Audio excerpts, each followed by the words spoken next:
to be honest with you.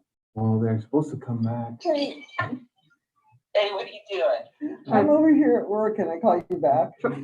Sure, you bet. Okay, bye. Talk to you soon. Okay, bye. Love you. Hey, Troy, are you there? Troy Harris? He won't let us speak unless he opens it.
click on, and then you can speak.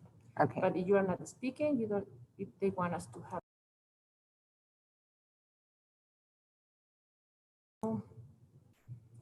Um, so for example, if I were to speak, then I would You just click in there, click it off. one right? click. Okay, but if I want it off, I would just,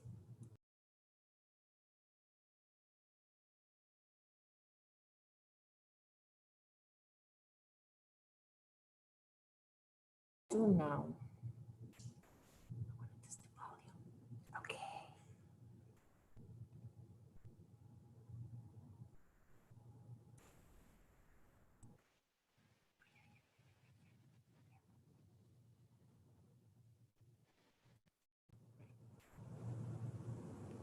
Is that the ringtone? No, we're gonna test the microphone. You're gonna speak. Speaker microphone looks good. Okay, that's good.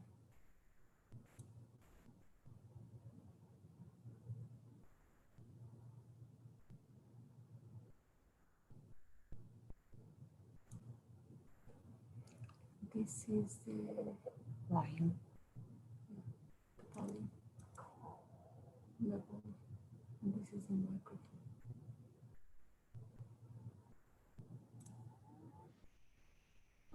Okay, Okay, we're gonna leave it.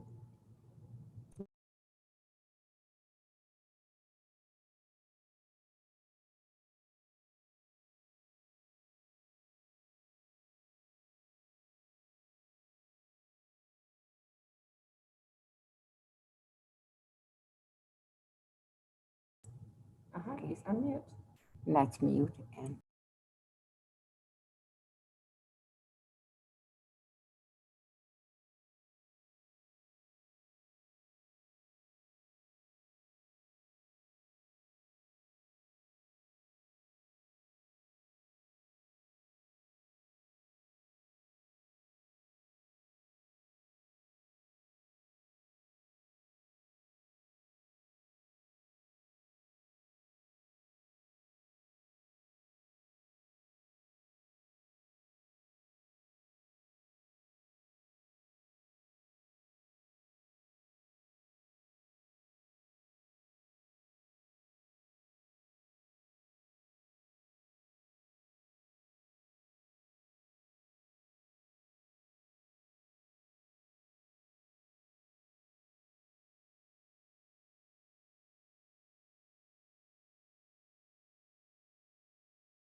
Good morning, everybody. Is Sarah Bresnahan? Yes, Hi, we still no community comments? right. I do not have any. Okay, I'll go ahead and note it. Thank you. You're welcome.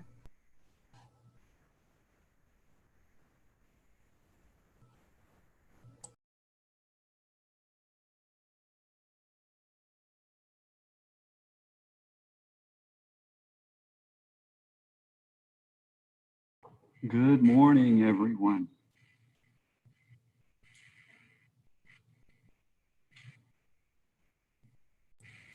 good morning.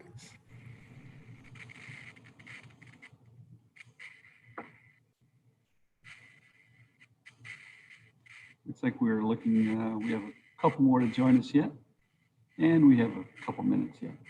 So, outstanding.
Good morning. Good morning. Good morning, Good everyone. morning. Morning. Good morning. Good morning. Good morning. Good morning. Good morning. Ah, yes. Good Can you morning, hear us? everyone. So it is 10:01 according to my watch. So I think we'll get started. First, I want to welcome all the people who are listening, and glad that you're here or with us. And with that, I will call the regular meeting of the Phoenix Elementary School Board to order. And with that, I think Dr. Weeks is doing the Pledge of Allegiance. Yes, Madam President, I'm happy to do so. I can't hear you. Okay. I said, can you hear me now? No, now I can. Okay. Whoops. Okay. All right, Dr. with that, Weeks. I'm happy to begin the pledge. I'm still not hearing people. Okay. I pledge allegiance to the flag of the United States, Paul, I'm not hearing to the anybody. republic for which it stands, one nation, under God, indivisible, with liberty and justice for all.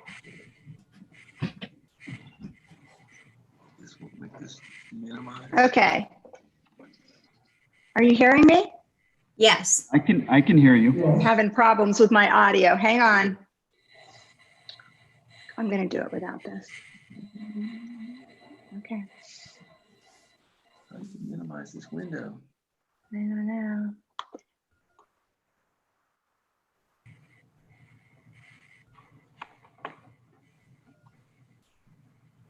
There we go.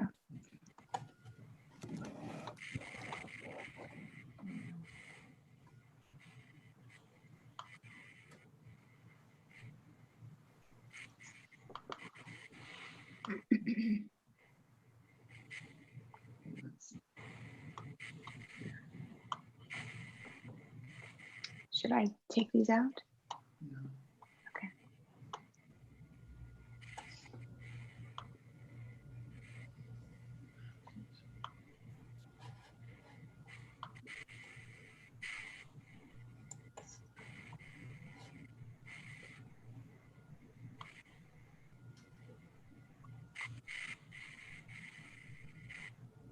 Miss Benjamin and Mr. Weeks. Miss Trujillo and Dr. Diaz are both trying to find the links. So I just resent it to them, so they should be on in a minute.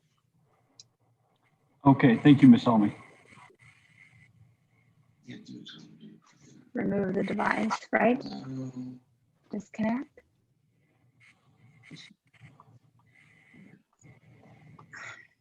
I'm taking them out. Yeah.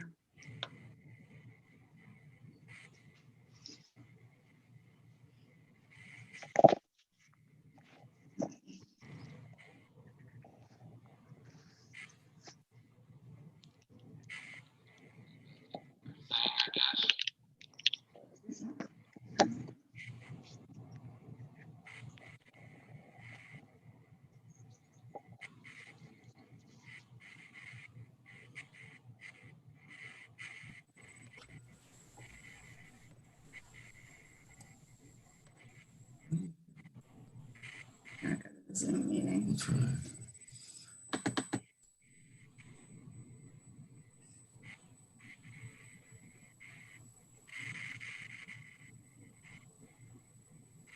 Okay. Can you hear me now? Yes, we can still hear you. Okay. All right. Well, I couldn't hear you before, so I had to start all over again. So, okay. We've done the Pledge of Allegiance. Is that correct? I couldn't hear. Yes. Okay. Yes, we are done with the pledge. Okay. We'll start with the roll call then. Mrs. Benjamin, I'm here. Dr. Stark, Miss Almy, Present. Dr. Laura Diaz, Present. and Miss Carmen Trujillo. Carmen Trujillo just signed in. Okay, thank you. Okay, Thank you. thanks. Thank you very much. I need a motion to adopt the agenda, please.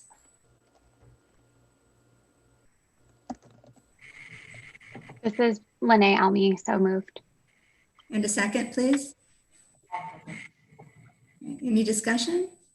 Who seconded? Was it Dr. Okay, Dr. Stark seconded? Dr. Stark, you're muted. You're muted. You're muted. Can you please unmute yourself? President Benjamin, if we wanted to request an item be withdrawn, does that happen when the item comes up, or does that happen now? I think it's when the item comes up. Is that correct, Dr. Weeks? Yes, that is correct. Okay. So when the item comes up. Okay. Dr. Diaz? And Dr. Stark, did you second the motion to adopt the agenda? Yes, I did. Okay. And Dr. Diaz, did you hear that? Yes, I did. Okay, great. Okay, so we have, I'm asking for any discussion, other discussion. Otherwise, all in favor of adoption of the agenda, say aye. Aye. Aye. Opposed? Motion passes.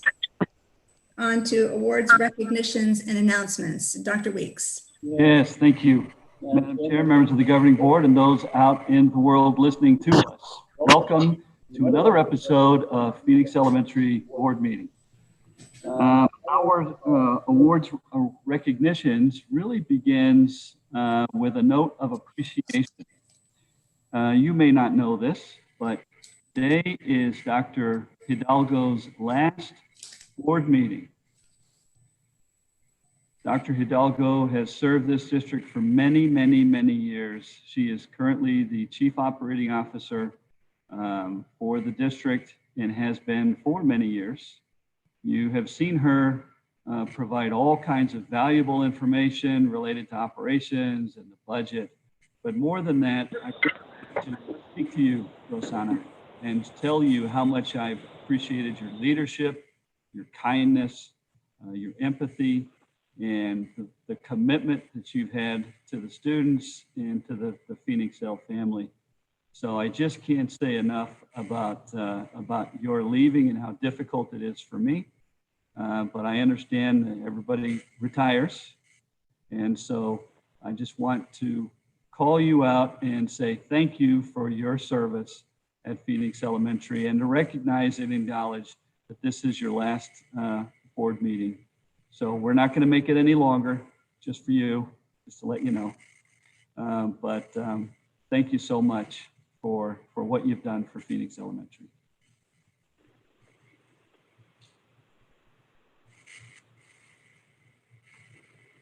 Thank you, Dr. Weeks. And I want to take this opportunity just to thank the administration and the governing board for all your support during my last 25 years here at Phoenix Elementary School District.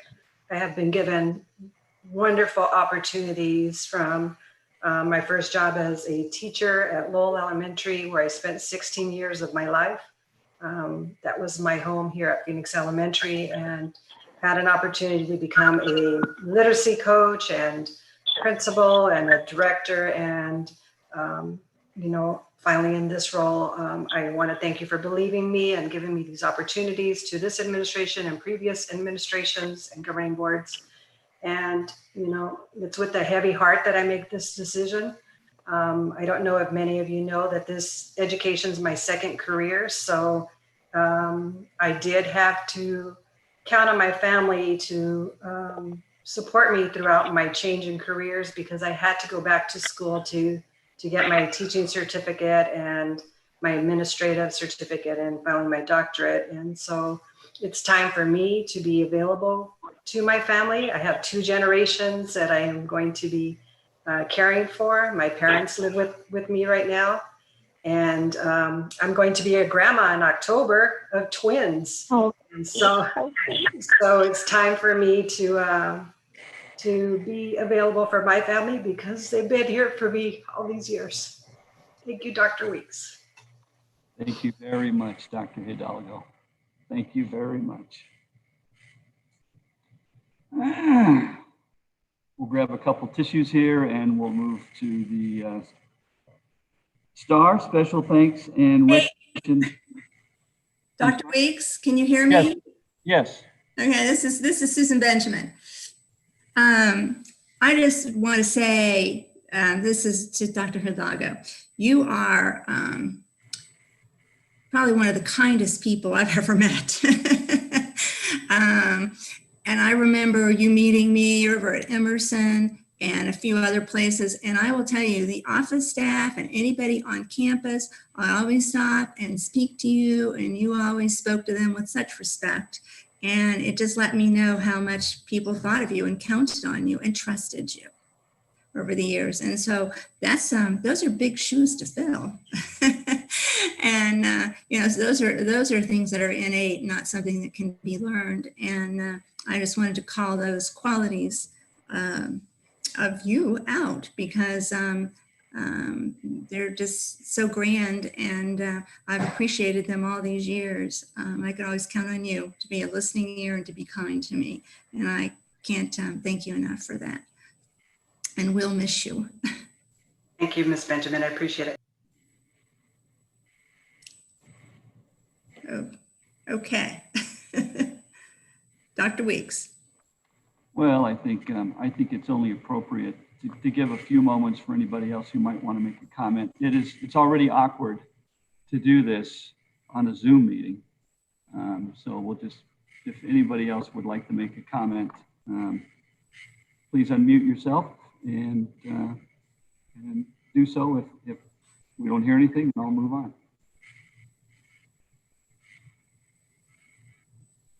I just want to say that you're definitely going to be missed, Dr. Hidalgo.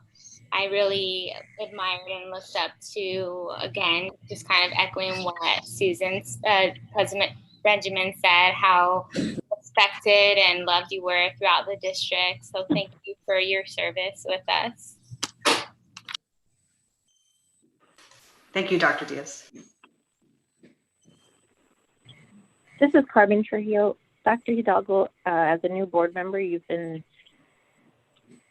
instrumental in making me feel welcome and being able to ask you any questions at all. So I know we haven't had a relationship very long, but the time we did have, it's very, I appreciate it, and I wish you well in all your future plans with your grandbabies. Congratulations. Thank you, Mr. Hill.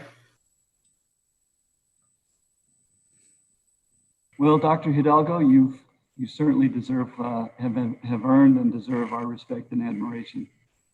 Moving on to our STAR Award winners and continuing on with this high level of respect that's part of Phoenix Elementary, I will turn this over to Dr. Vic Diaz, and he will help us celebrate our Whittier STAR Award winners for the month. Yes, thank you very much, Dr. Weeks. This is Dr. Vic Diaz, Madam President, members of the governing board. Very excited to congratulate our STAR Award winners for the month of March. The winners for the month of March were selected from Whittier Elementary, home of the Wildcats, and very excited to introduce two people. The first is Ruben Rodriguez Molina. He's the 7th and 8th grade math teacher at Whittier. I've had the pleasure of knowing Mr. Rodriguez now for the past couple of years that he's been there. He is filled with integrity and compassion in teaching students to their fullest potential. He works very hard with students and staff. He's passionate about math, and I've definitely seen this firsthand. He's even more passionate about kids, helping kids feel safe and successful.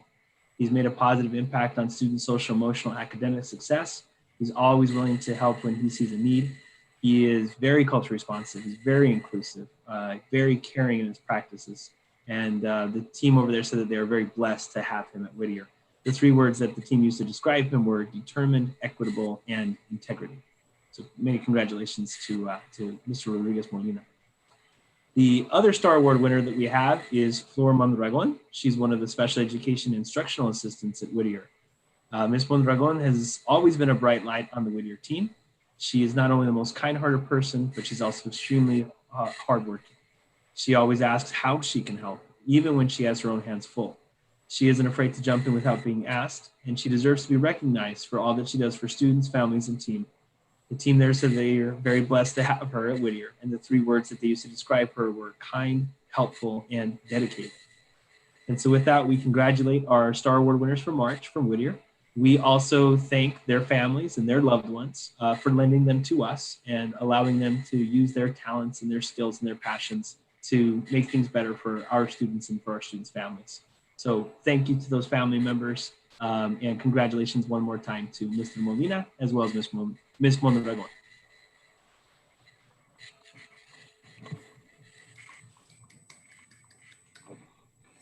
Thank you very much, Dr. Vic Diaz.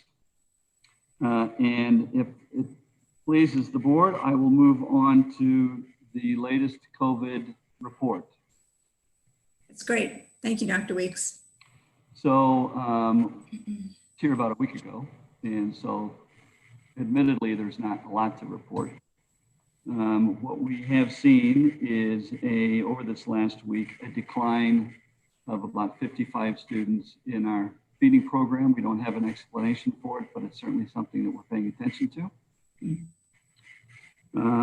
And on Friday, and I will invite Dr. McLaughlin to help me with this, the fall task force begins. And I believe the makeup of the team is just about there, and they'll have their first meeting as they begin discussing what the fall will look like at Phoenix Elementary. That is correct, Dr. Weeks. We do have our 4 action teams who are researching a safe opening for the 2020-2021 school year. Their work will begin next week. Some teams have already begun their work. They are to be formed by tomorrow. The 4 teams, just as a reminder, are the general education work team, action team, the special education team, social emotional trauma informed team, and safety and COVID-19 prevention action team. The leads of those teams are Dr. Brown, Ms. Ray and Ms. West, Ms. Wadley and Dr. Diaz, respectively. And the leads and cabinet members will attend a Guppy Mat meeting tomorrow with other districts to hear in an informal setting. So it's not a formal report by ABE, but we will hear from ABE about what they are thinking as far as planning for the opening of the 2021 school year next year. So we look forward to hearing what our State Department of Education is thinking. Thank you, Dr. McLaughlin. I suppose it doesn't make a lot of sense to move forward with a lot of planning until we know what the Department of Ed has laid out for all of us. So it looks like we're right on track. So that's good to hear. At the last COVID meeting, I was remiss in not providing to the board a communications update. Communicating to our families and our community is very important. We've been providing all kinds of data for feeding and for the things. We talked about laptop distribution, but we really haven't talked a lot about how we're reaching out and what vehicles we're using to do that with our families. So I've asked Sarah Bresnahan to provide an update on what we have been doing. Sarah? Thank you, Dr. Weeks. I appreciate it. I have to admit, I felt left out last week. Hello, President Benjamin, members of the governing board, Dr. Weeks and cabinet. Thanks for the opportunity to give you this marketing communications update for the last 2 months during COVID-19. I'm talking to you, share with you information in 3 particular areas. 1 being our responsiveness to our families' needs, 2 being about sending them relevant content, and 3 about driving enrollment for August 6th. So to start out with, we immediately started centralizing our communications on March 16th, and everything was sent to the helpline, the 602-523-5900 line that's been all over our marquees and marketed hugely. It's been manned 24 hours a day, 7 days a week since March 16th. And I have personally responded to about 50 calls a week during that time period. everything from more information on the meal pickups to where else can I get food, rent questions, learning questions, laptop questions.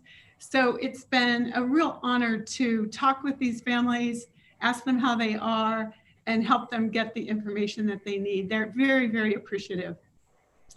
This week, things are slowing down and we're moving back to 5 days a week during normal office hours for the helpline.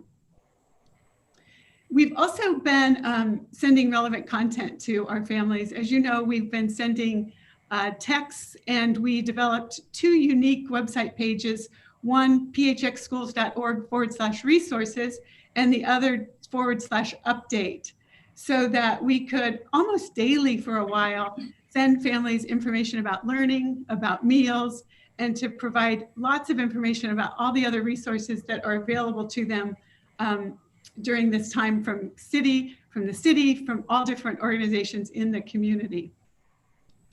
Our response has been incredibly high.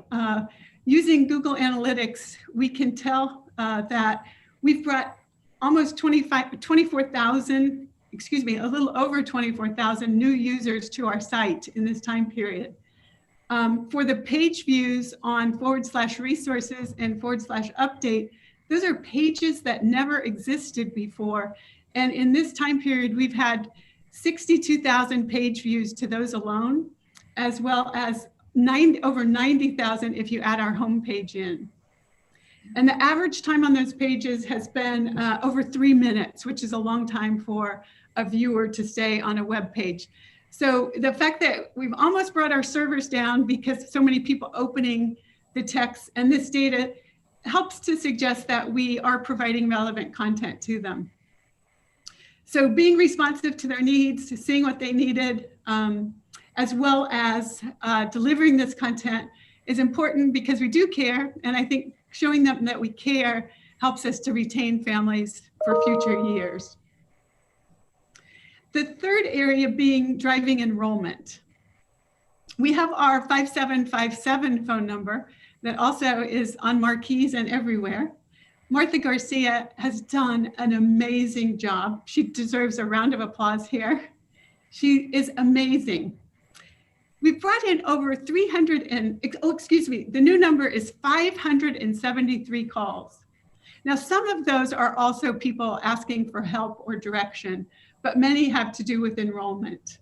So I couldn't be more grateful to Martha for single-handedly managing this and getting the calls out to our office managers, the information, the inquiries, because the office managers are so on top of immediately reaching out to the families that are interested in their schools.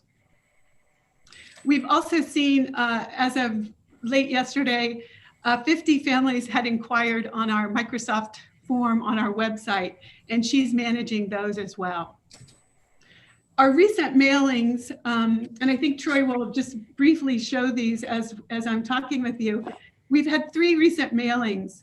One is the district-wide mailing where we talk about we're united as one, our 14 schools, talking about feeding our children, at-home learning, and all of our superheroes. And they are, those teachers, those social workers, special ed, everyone, all the people feeding, the warehouse, child nutrition, transportation, they are our superheroes. So that was our first one. And of course it went out in both languages. We're just showing you the English version here. And then as we originally had planned to do in early March, we started mailing school-specific postcards. Magnet Traditional has a new video on their website, great content, and their postcard is he will show you now as well. Could you show that one, Troy? Thank you. So that's the most recent one in the mail. Could you show the front cover there, Troy, too? It's that A-rated school, and you got to check out their video on their website. It's on the homepage. I think it looks really great. And then Herrera postcard. These two being signature schools where we can drive enrollment to. And then the cover showing the Performing Arts Center. And I noticed on the Microsoft form, Herrera's went out first, that there were a significant number of inquiries about Herrera. So we're mailing into the perimeters of our district where we know there are more kids, more students from our demographic studies. In addition to our mailings, Mary, our social media guru, has been developing amazing content on 6 social media platforms as our schools. And she's also willing to take that over at the district level too. It's content that we need, and she's amazing at that. We need photos, we need brief videos, etc., like the videos she developed and are posted on our websites. It's that kind of content that is driving people to inquire about our schools, and it's enabling us to leverage social media much better, especially Instagram, because of the fact that Instagram requires photos and videos where the Facebook and Twitter are not like that. So that's another area.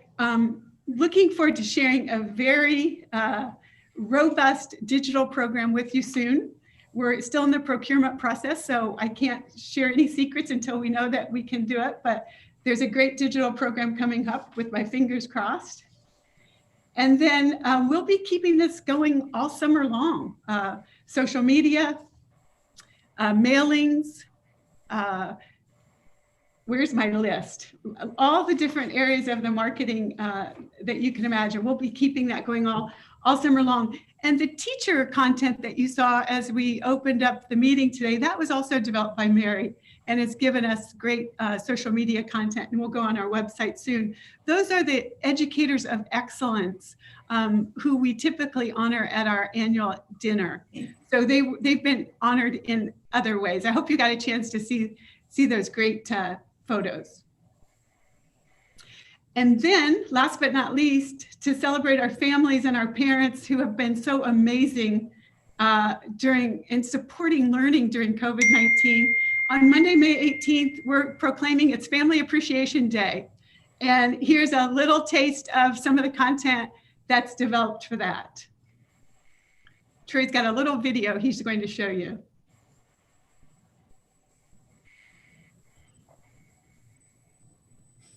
While he's pulling that up, I'll just say thank you for allowing me to share this update. It's been tough, no doubt, on our families during this pandemic. I know it's been tough on everyone. There's a positive in that it has provided us the opportunity to engage at a new level with our families through our surveys, through the calls that teachers have made when we couldn't reach families, to the letter that we sent out to everyone we couldn't reach saying, we miss you, please be in touch with us. So we've been able to engage at a new level, and hopefully that means retention of our families. Here's the video.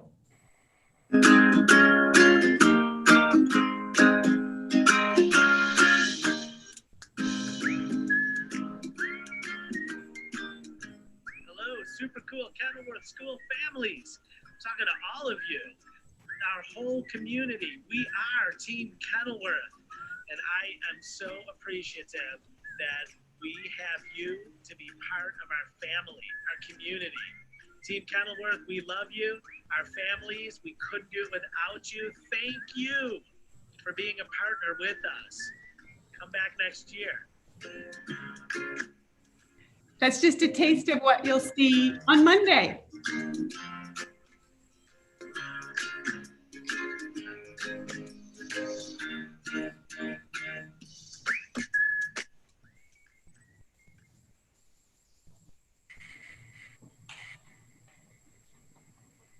Nice. Thank you, Sarah, for that COVID-19 communication update. I was in meetings with Bethune and Dunbar teachers this week, and the level of engagement that teachers were talking about is very different. One of the things that teachers at Bethune were mentioning were that just the high level of appreciation that parents are just showering them with. Teachers are getting notes of appreciation almost daily, and so the celebrations for engagement at those two schools and what teachers were doing were fantastic. So it is hard on families. For example, If you don't have a home that's got a lot of space, yet you have to do your schoolwork, or you're asked to do your schoolwork, there's just really no place to go. It makes it difficult. The teachers are there to support, and recognizing the families during this COVID time is, in my belief, absolutely necessary. So I want to thank you, Sarah, and I want to thank Mary and everyone who's been a part of this. It's really a good deal. And with that, that concludes my COVID-19 report, Madam Chair. Thank you, Dr. Weeks. Are there any comments or questions? Okie doke. We'll go on to community communications. Are there any communications from the community? I don't believe so. Ms. Sinclair? No, there aren't any. Okay, thank you very much. On to approval of the consent agenda. And we had an adjustment on D8. I think that's been changed. Is that correct, Dr. Weeks? It was from June. On D8. It was June 2020 to June 30th. I mean, July 1, 2020 to June 30th, 2025, and it had 2021. So I think it was just a typo. That is correct, Ms. Benjamin. It's an agreement with. Okay. Yes. So it's been corrected. Okay. Yes. Very good. So I need a motion to approve the consent agenda, please. This is Lene Almy. I move approval of the consent agenda. Thank you, Ms. Almy. Can I have a second, please?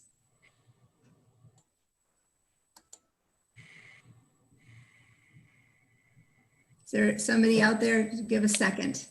Are you muted? No.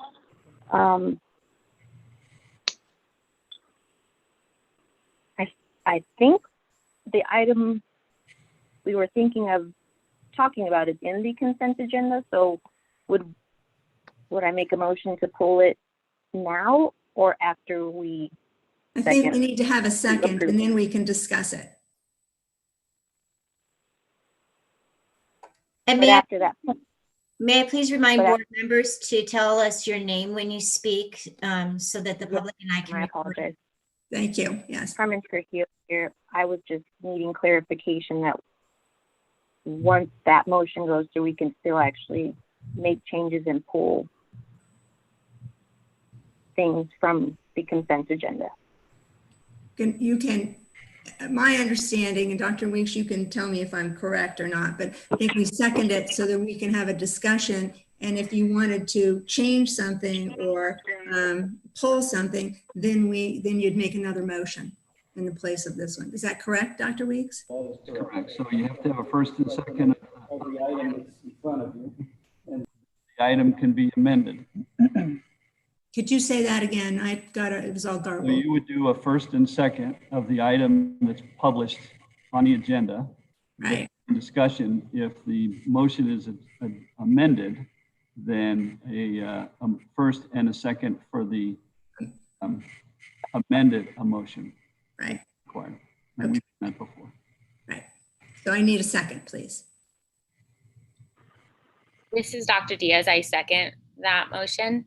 Okay, thank you, Dr. Diaz. Is there, are there questions or issues related to the consent agenda? This is Dr. Diaz. I would like to request that we pull item D5 from the consent agenda to be considered at a later date. D5. Okay.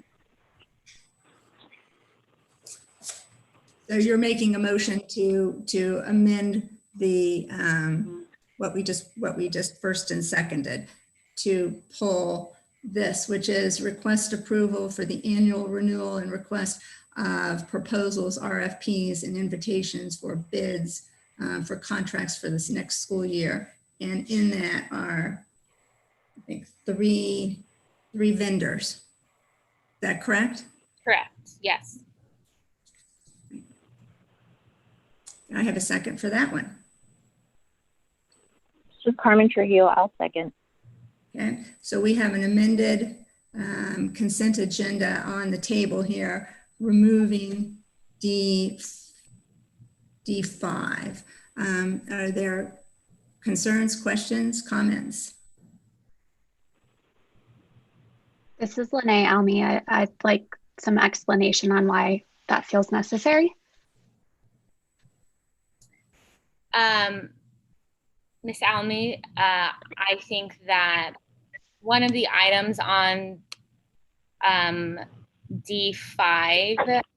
I believe needs a little more explanation before we can choose to renew that contract. I think we need some data points to demonstrate the success so far. Because I know that I was told that if we do approve, it's another year of this contract. So I just think we owe it to our community to really look into each one of these vendors and make sure that we are getting the value that we have essentially sought out when these contracts were initially developed. So I think in June, we'll be hearing a presentation from one of the vendors, which should help, at least for me, it should help me make a better recommendation for moving forward. Okay, thanks. This is Carmen Trujillo, board member, Ms. Almy. I'm on the same page with that because I was having some concerns as well. So I contacted Dr. Weeks. And I feel that I also need more information to make an informed decision about both, all three contracts really I would feel more comfortable with knowing the production and what's gone on in the past. I'm not even too sure how long these contracts have been in place, but without seeing them and seeing any data on them, I'm not in a position to make a decision on that yet. This is Susan Benjamin. Dr. Weeks, could you talk to us a little bit about the implications if we don't approve this? And I'm looking specifically at therapies and assessments and staffing, and I know how hard that is in terms of setting up special education in the fall. And can you talk to us about these? So I'll bring Dr. Hidalgo in on this conversation too. This is a routine procurement item for contracts that were originally approved for multiple years. So for example, I believe 2 of the contracts were awarded in the 17-18 school year, and 1 contract was awarded in the 16-17 school year. When those governing boards approved those RFP recommendations that established the contracts, they did so knowing that this would be for 5 years. In fact, if I recall, it's part of the process to let governing boards know that it will be a multi-year contract before issuing the RFP. And then, so when the recommendations come back to the governing board, the board votes on a contract term not to exceed 5 years. And a stipulation of all of our multi-year contracts is that they be annually renewed. So then an item like this would come to the governing board from the purchasing office to request approval to annually renew contracts that were awarded, excuse me, in years past. And if you take a look at that final right column, it tells you what year of the 5-year cycle that contract is in. So I believe 2 of them say that they're in 3 of a 5-year cycle, and 1 of them says they're in year 4 of a 5-year cycle. So, and not having talked to the purchasing agent, I believe that means that in the 2021 school year, that those that are on that 1 contract that's on the 4-year cycle would then move to the 5th year, and the ones that are showing 3 years would move to the 4th year. And then once the 5th year runs out, for that particular school year, then an RFP or a solicitation must be reissued. So then a request, or what we call a call for bid, would come to the governing board, letting the board know that, hey, this contract is running out. We still need the service. And so we request the governing board to give us permission to go out and do a resolicitation of the same types of service. So to be specific, Madam Chair, with regards to the contract renewal, if the contracts are not renewed, then by July 1, then these vendors would fall back to the original procurement thresholds of 5,000, quotes for $5,000. And I'll let Dr. Hidalgo jump in there with any additional procurement details, but that's kind of the high level of how those contracts work out. So before Dr. Hidalgo speaks, so what you're saying is that if these were not approved, then we'd have to start over again. Correct. I have a question there. Is it possible to approve the one, to just take off the one that I would like more information on before I can make an informed decision? Do we have to move forward with approving all three at once?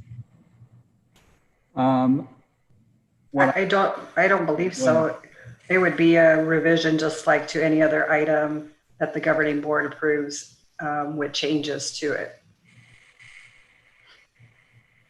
Well, and if that was to happen, if that was a part of this, then I'd want some more specific information why one of them, it was not, there were concerns about one of them. This is Susan Benjamin, sorry. This is Dr. Hidalgo. Dr. Weeks is correct. The reason these are brought forward right now is knowing the frequency of our governing board meetings, and we wanted to make sure that any RFPs that were going to be renewed were done so before June 30th, so that, we're not waiting to the last minute. However, there is a governing board meeting in, I believe it's June, early June, which would meet the threshold to allow it to move forward. So I think that was your original concern, Ms. Benjamin. And so as long as it's done before June 30th. Right, that was my original concern, because if we were to continue, lapse in service, it can, especially with all that's going on that's so unique and so challenging, could be a horrific mistake on our part, I think. I think there's value in all three of the contracts. Certainly the ones that support our student services department are critical. Our communication PR contract during this time of pandemic. And then, of course, I believe the third one is weed control, which at this time of year doesn't take very long for weeds to get out of control. And it would be more costly to go back than it would be to simply maintain. This is Carmen Trujillo again. I completely understand the discussion we're having right now, but communication is critical at all points of the school year and in the summer, not just during the pandemic.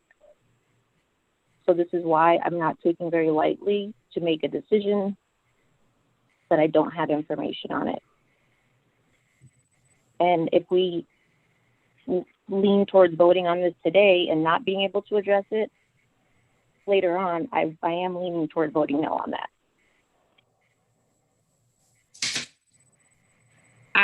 This is Dr. Diaz. I would agree. I think that, again, the money that we're using to pay our vendors, it's public money. We owe it to our community as governing board members to make informed decisions when we're voting on paying vendors. And I want to make sure that what we're voting on provides the maximum outcome for our students and our staff.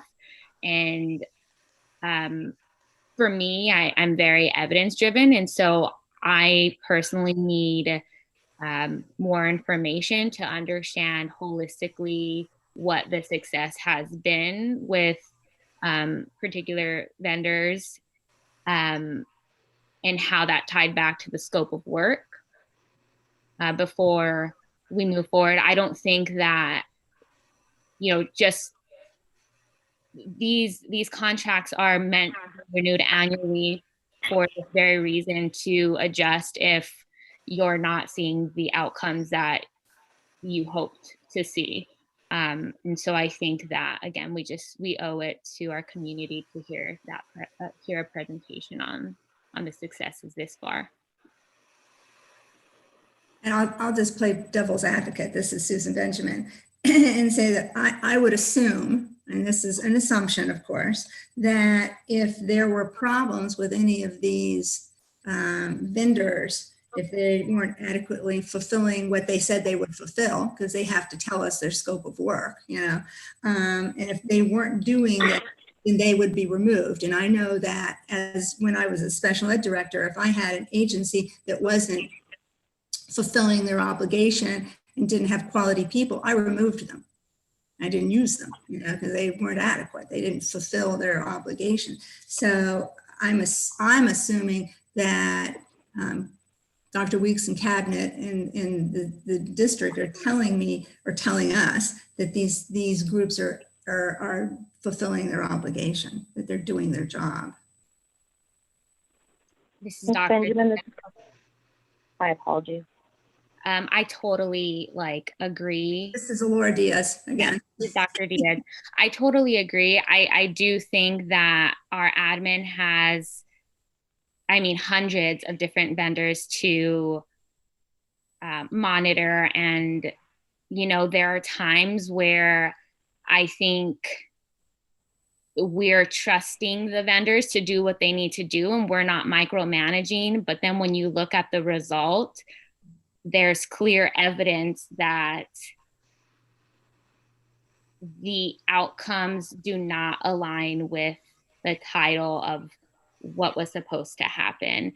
I prefer not to get into those specifics right now. I just don't think it's appropriate.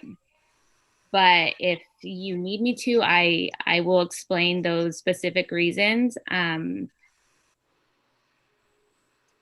I think that we are brought on by our community to have that, checks and balances just in case something was missed. I'm not saying that our admin is neglecting anything. I think they have a lot on their plate.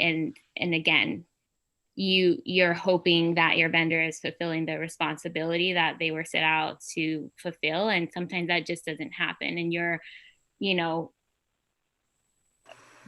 occupied with things like making sure that our lights are on and students are in the classrooms and curriculum is set. And there's certain things that I've seen I'm just not very satisfied with.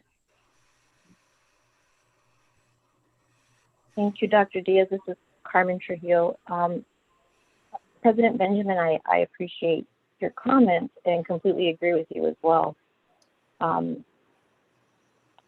However, I feel personally I have been asking for information and data and things of that nature since I've become a board member. And that is why I feel so strongly about this, because I personally feel that I have not received the information I've been asking for. And I feel like my community has reached out enough to let me know that that's something that's ongoing. And from previous board meetings, I do remember some of the feedback of the parents that we actually reached, which was a very small number, did say that our communication area needed improvement. I see. That's all. Thank you. Any other comments? We have a motion in front of us that removes, let's go back and look and see what it is, D5. and a second. So we will be voting on that motion, which is to remove D5 and set it aside, I believe, until the next meeting, is what I heard. And so if there's no further discussion, I'll ask everybody in favor of that motion, say aye. Aye. Opposed? Okay, the motion passes. So we will see this in, what's the next meeting, Dr. Weeks? I believe it's June 11th. Okay.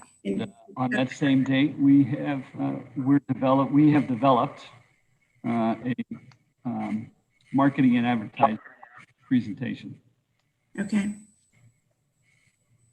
So that will be part of that will be agendized. That will be agendized item at that meeting. Okay. Do we need to request this be re-agendized also? If you're tabling it, yeah, it wouldn't hurt. Wouldn't hurt. Let's just re-agendize D5 for the record to the June 11th meeting. Okay. Thank you. This is Kim St. Clair. I want to be clear that I am putting on for future agenda items, item D5 from the consent agenda. That's correct. Reconsider. Yeah, Kim, you can put it here, or you can put it under board reports and requests. That's where I'm putting it. I can request it at that point also, if need be. You think I should do that? It's cleaner that way. And so back to the voting of on the consent agenda, will we have a motion to approve, or shall we go back to that original motion for approving the consent agenda and approve with the exception of D5? And I did record the motion to remove D5. I think that we just, my intention was to approve the consent agenda with the exception of D5 in there. Did I not speak it correctly? Did I not say that correctly? It became, we didn't vote on it though. Yeah. So I made the motion, so I can go ahead and make a friendly amendment to that motion to approve the consent agenda with the removal of D5. And a second. Please, someone. This is Dr. Diaz. I second that motion. Okay. Any discussion about that? This is Carmen Trujillo.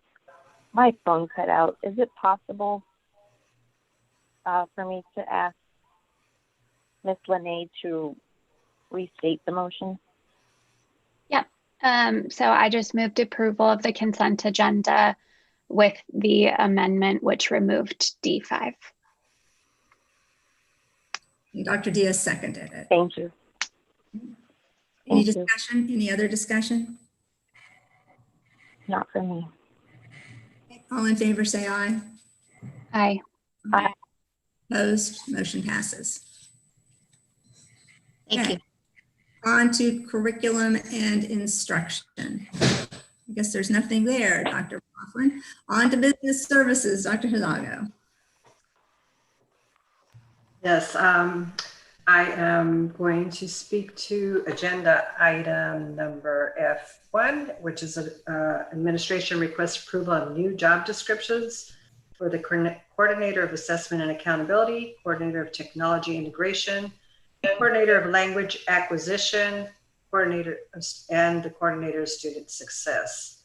And I would like at this time to turn over the discussion to Dr. McLaughlin, who will add some additional information. Thank you, Dr. Hidalgo. President Benjamin, governing board members, cabinet, community members who are listening in. We are excited to bring to you these 4 job descriptions for your approval, as well as share with you our plans for reorganizing our curriculum and instruction team. To reach our strategic plan goals and curriculum audit recommendations, and most importantly, to maximize our impact on our students' success, these 4 coordinator positions are critical. We know that this is not the first time that we have brought new job descriptions to you for approval, nor is it the first time that we have shared our ideas for reorganizing teams. Just last week, you approved new job descriptions for our enrollment team, and we want to thank you for that. We are continuously looking for ways to improve for the benefits of our students' learning and our overall organizational health. About 2 years ago, all of our principals and our district leaders, our directors, cabinet, etc., we came to an agreement on what our core values are. And we have 3 core values, and they are optimism, courage, and community. And we looked at those values and we said, so what are some behaviors under each of those values that we can operationalize, that people can see and feel and hear and be taught? And one of those under courage, I just want to take a minute to share with you, is we take ownership for adapting to the fast pace of our changing environment.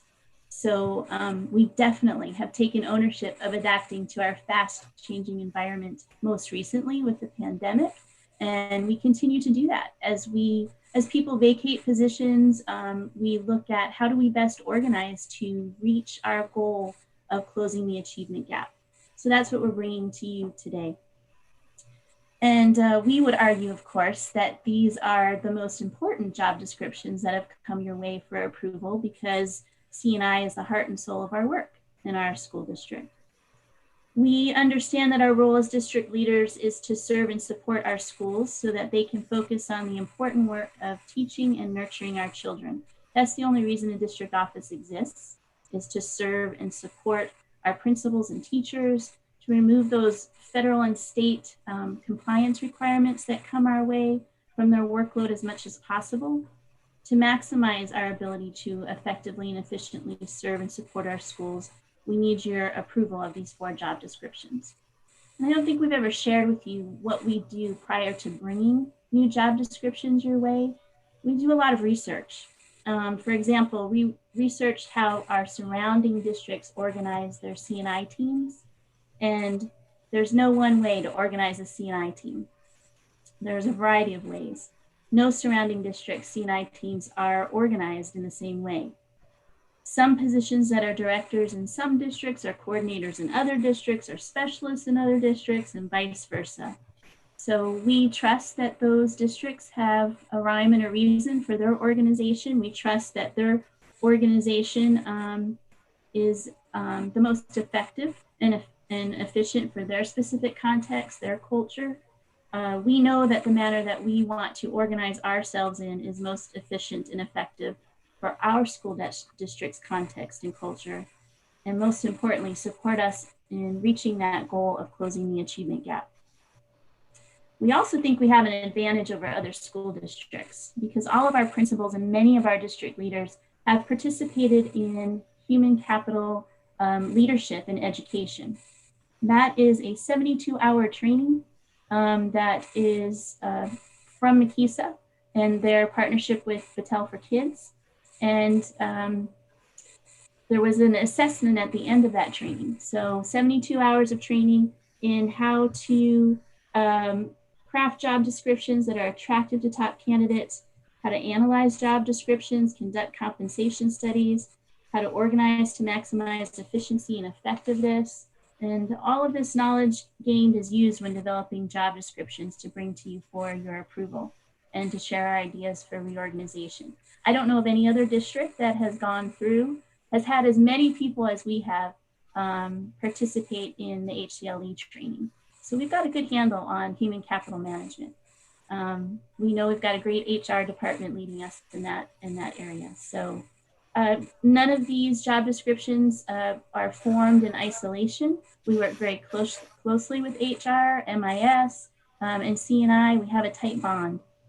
So I'm going to turn this over to Dr. Brown to share our C&I's organizational chart and our rationale for these 4 job descriptions that we are bringing to you for approval. And I just want to add that although that organizational chart is very linear in nature, our work is not linear in nature at all. Like I said, we collaborate very closely with HR and MIS, and there's so much interdependency between our teams. And breaking down those silos only ensures that we are consistent in our message to principals and teachers, which in turn supports our students. So Dr. Brown will share the rationale for these 4 coordinator positions, and she will pause for any questions along the way. So Dr. Brown, I'm going to turn it over to you. All right, thank you, Dr. McLaughlin, and good morning, Madam President, board members, cabinet members, and all of those community members who are tuning in today. Thank you for allowing me to present to you a second week in a row and always being open to hearing our ideas for how we can try and maximize our effectiveness for our students. So I just want to echo a few things that Dr. McLaughlin stated. I think it's important that we keep in mind that every position is aligned to audit recommendations. And so we are trying very much to make sure that we're increasing our student achievement, but more specifically, they're aligned to requests that we've received from buildings. And this is how we think we can better meet the needs of our teachers and our principals through this realignment. And the other piece is that we noted in the curriculum audit a need for more systems, essentially. And so I think this reorganization provides an opportunity for us to create some more sustainable systems. The blessing and the curse of a smaller district is that people get really good at their jobs and assume additional roles and take on a lot of things. But then if one person leaves, then does the knowledge go with that person or does the knowledge stay with the position? And I think by this reorganization, we have an opportunity on multiple levels to create some sustainable systems so that if I win the lottery tomorrow, MTSS still moves forward, whether I'm off in Aruba or not. And so that continuity is what we're hoping to build by realigning and rethinking some of these positions. So I'll begin with the Coordinator of Assessment and Accountability position. That one is a reclassification. It's currently a director level position that would be moved to a coordinator position. I view that as an opportunity to truly align our written, taught, and tested curriculum. Right now, assessment is part of the big picture CNI team, but it's not necessarily at the heart of the CNI work that we're doing. And so we don't have that strong connection between the assessment piece and instruction, and we need to really connect those. There's been a request that we've heard and a need that we've heard at least since I've been here, but I know it's been before I got here, for common formative assessments, for example. That's work that content specialists should be working very closely with assessment to create, and then assessment could then take on some additional roles as far as making sure that not only are we collecting the data and managing assessments, but we're really making sure that teachers and principals understand what to do with that assessment once they have it. So the assessment literacy, I think, is an asset and a key function of an assessment coordinator position. It's not just the managing of the assessments, it's the now what do I do with this information?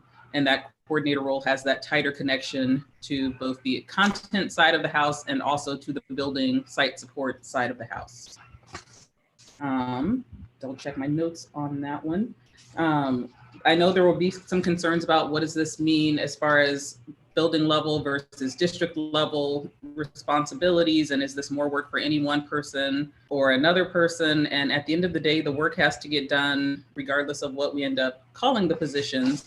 But I do view this reorganization as a chance to sort of realign the responsibility of some of the pieces of that job as well, because we know that we need our sites to have ownership of the data if we want that data to move in a positive direction.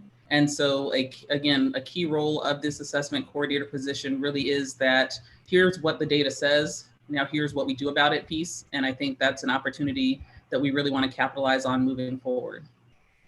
I'll pause for a moment on that one and see if there are questions before I jump into the next job description. I have lots of questions, but let's just go through them all. Okay. Okay. This is Susan Benjamin. Hello, President Benjamin. Looking forward to those questions. But go ahead to the other one so everybody gets to hear the whole. Okay, perfect. The coordinator of technology integration. We currently have a technology integration specialist, and that's the entire team as far as instruction and technology goes. We once had a director of technology integration before I got here, and then there was some shuffling.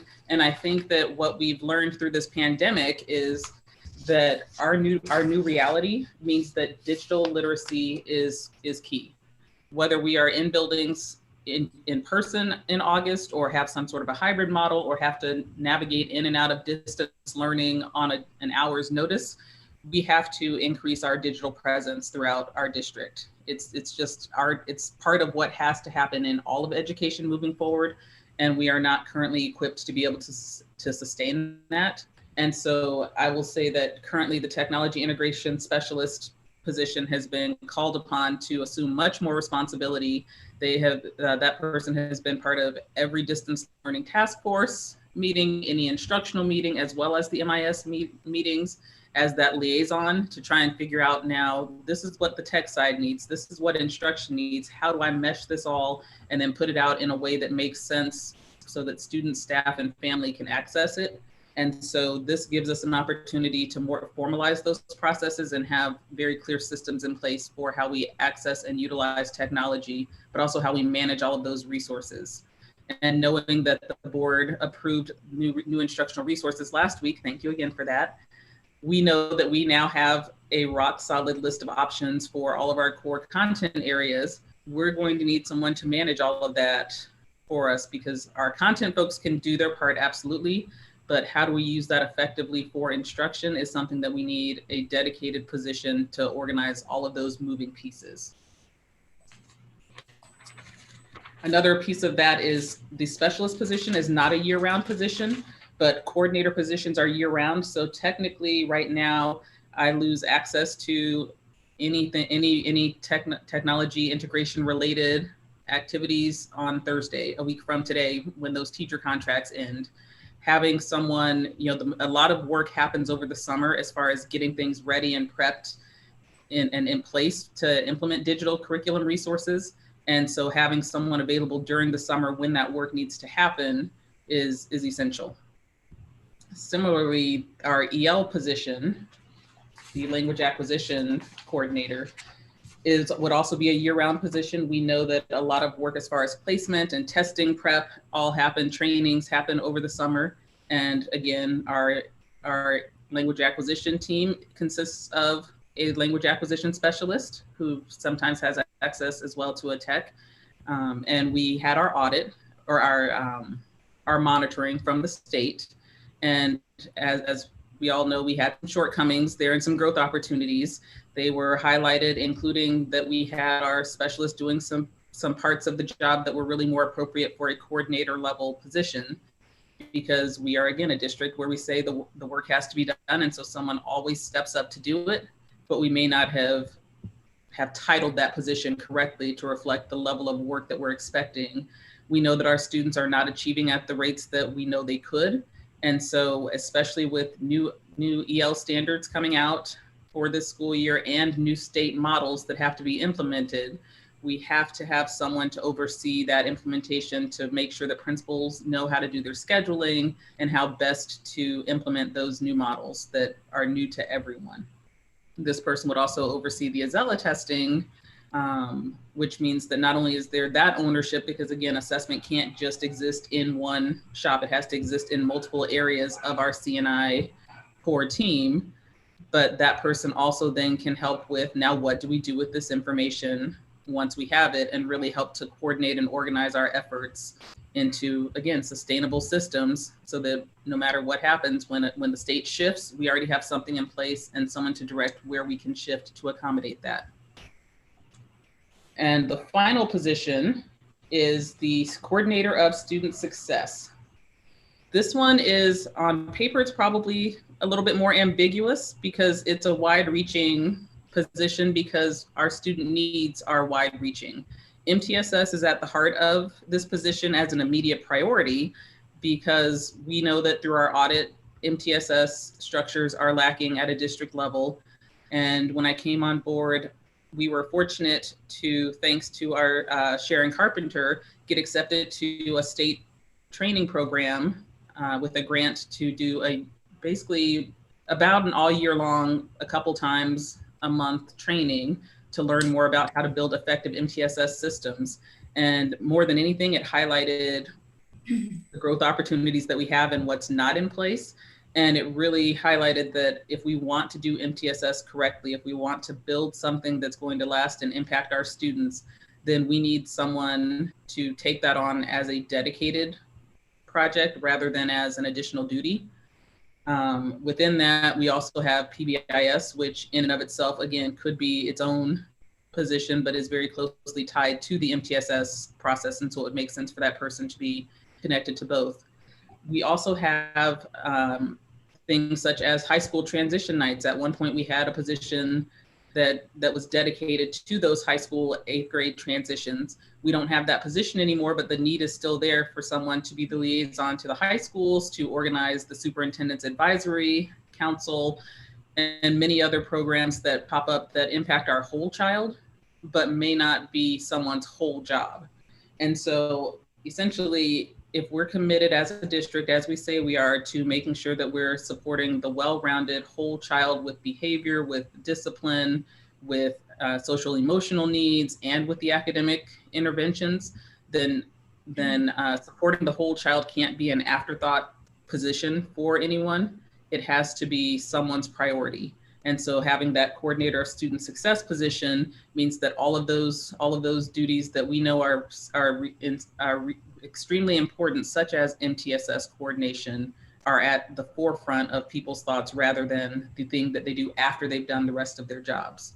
Our buildings have been asking for that level of support and that level of structure. Our IEISs are largely the MTSS leads at their buildings, and they have said repeatedly, we need help with this and we need someone to guide this work in a more structured and formal way. And so this is in clear response to what we're hearing from our buildings and also what we're learning through our work with the state. Now I'll pause again.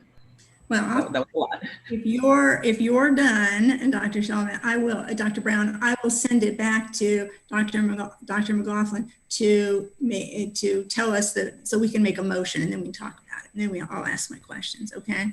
Okay. Okay. All right. So you're done at this point with your presentation. Yes. Okay. Great. Okay, Dr. McLaughlin, do you want to speak to us about how to make a motion here? Ms. Benjamin, I'll go ahead and make the motion since it's under me. That's okay. Yeah. So administration recommends that the governing board approve the new job descriptions for coordinator of assessment and accountability, coordinator of technology integration, coordinator of language acquisition, coordinator of success. We do want to make one small revision to the job description of the coordinator of accountability and assessment job description. We want to change the term data technician to colleagues. That should have been revised in the job description that was included here in board docs. So with that small revision, administration would like to request your approval. All right, thank you. I need a motion, please.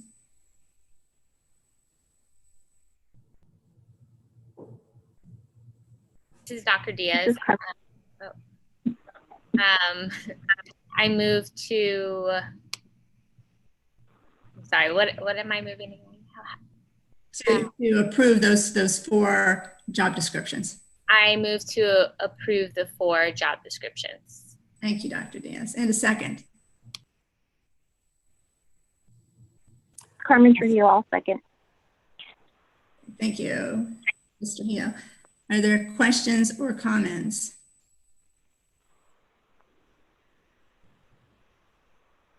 No, thank you. This is Dr. Diaz. I have a comment and a question. First, I just want to say I'm very happy with these positions. I think our district is going to truly benefit from these. I've heard positive things from the teachers about these positions, and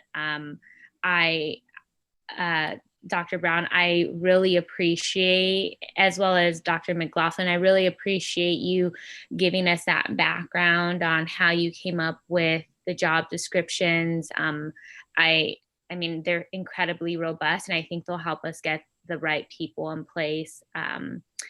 One question I did have was on the student success coordinator position. man, this person is going to be very busy. First of all, they're going to have a huge role in the district. So I was just wondering, are they going to get any support, or how are we going to make sure they're not stretched too thin? I know that's kind of hard because essentially everyone who works in a public school is like really stretched thin, but I just wanted to know if they're going to be collaborating with anyone other than the principals. Yes, so, and Dr. McLaughlin, let me know if I overstep or if you want to chime in, but this is a huge ask that we're putting out there for one position, and it's really important work. This person I view as, even though it's a single job description, they are coordinating amongst and collaborating with multiple people and multiple groups. And so by having them as part of the core C&I team alongside specialists and an assessment coordinator and our language acquisition team, having all of those people working together will make that person's job a little bit easier because they won't have to do all of the work, but they will be the ones responsible for helping to identify some of that work and then letting people know, here's where you fit within this bigger puzzle, and then helping us to put that puzzle together. That's perfect. When these people are hired, I would love to just, this can be way later in the future because I know they're going to need time to like really orient themselves to the district and their role. But I think it would be really interesting just to kind of hear like what their big picture plan is and how they want to measure success. I specifically am interested in the student success coordinator because that's, such a unique and delicate role, and they're going to be doing a lot of great work. Yes, absolutely. Other comments or questions? This is Lene Almy. I kind of wanted to just echo what Dr. Diaz said. I think that we can tell by the robust job descriptions how necessary these positions were for our district. They have so much work to do. And I do think it's really helpful that we're going to kind of split that up. And I specifically wanted to point out the coordinator of technology integration. I think so many times people think that digital learning is just kind of like doing your schoolwork on a computer. And it's so not that. And so that technology integration coordinator, I think, is really necessary so that we can get into all of the types of digital platforms and options for students and professional development for teachers that can make digital learning really effective. So I'm really glad to see that one specifically. I did just have one question, probably for Dr. Hidalgo. The majority of this funding appears to be coming from Title. Can you just tell us kind of what our Title budget looks like, what impact this might have to it, what kind of room there is for it? Actually, Ms. Almy, Dr. McLaughlin's better suited to answer that question. She has been working with our federal programs director, Sherry Zeeb, on the impact to the federal funds budgets. And so they have worked together as a team to determine how to manage these funds. So I turn it over to Dr. McLaughlin. Thank you. Thank you, Dr. Hidalgo. Yes, Ms. Almy, President Benjamin, board members. We actually have 4 different titles funds that we are using to fund these positions. So for example, the coordinator of assessment and the coordinator of language acquisition are both paid out of Title I, 50% each.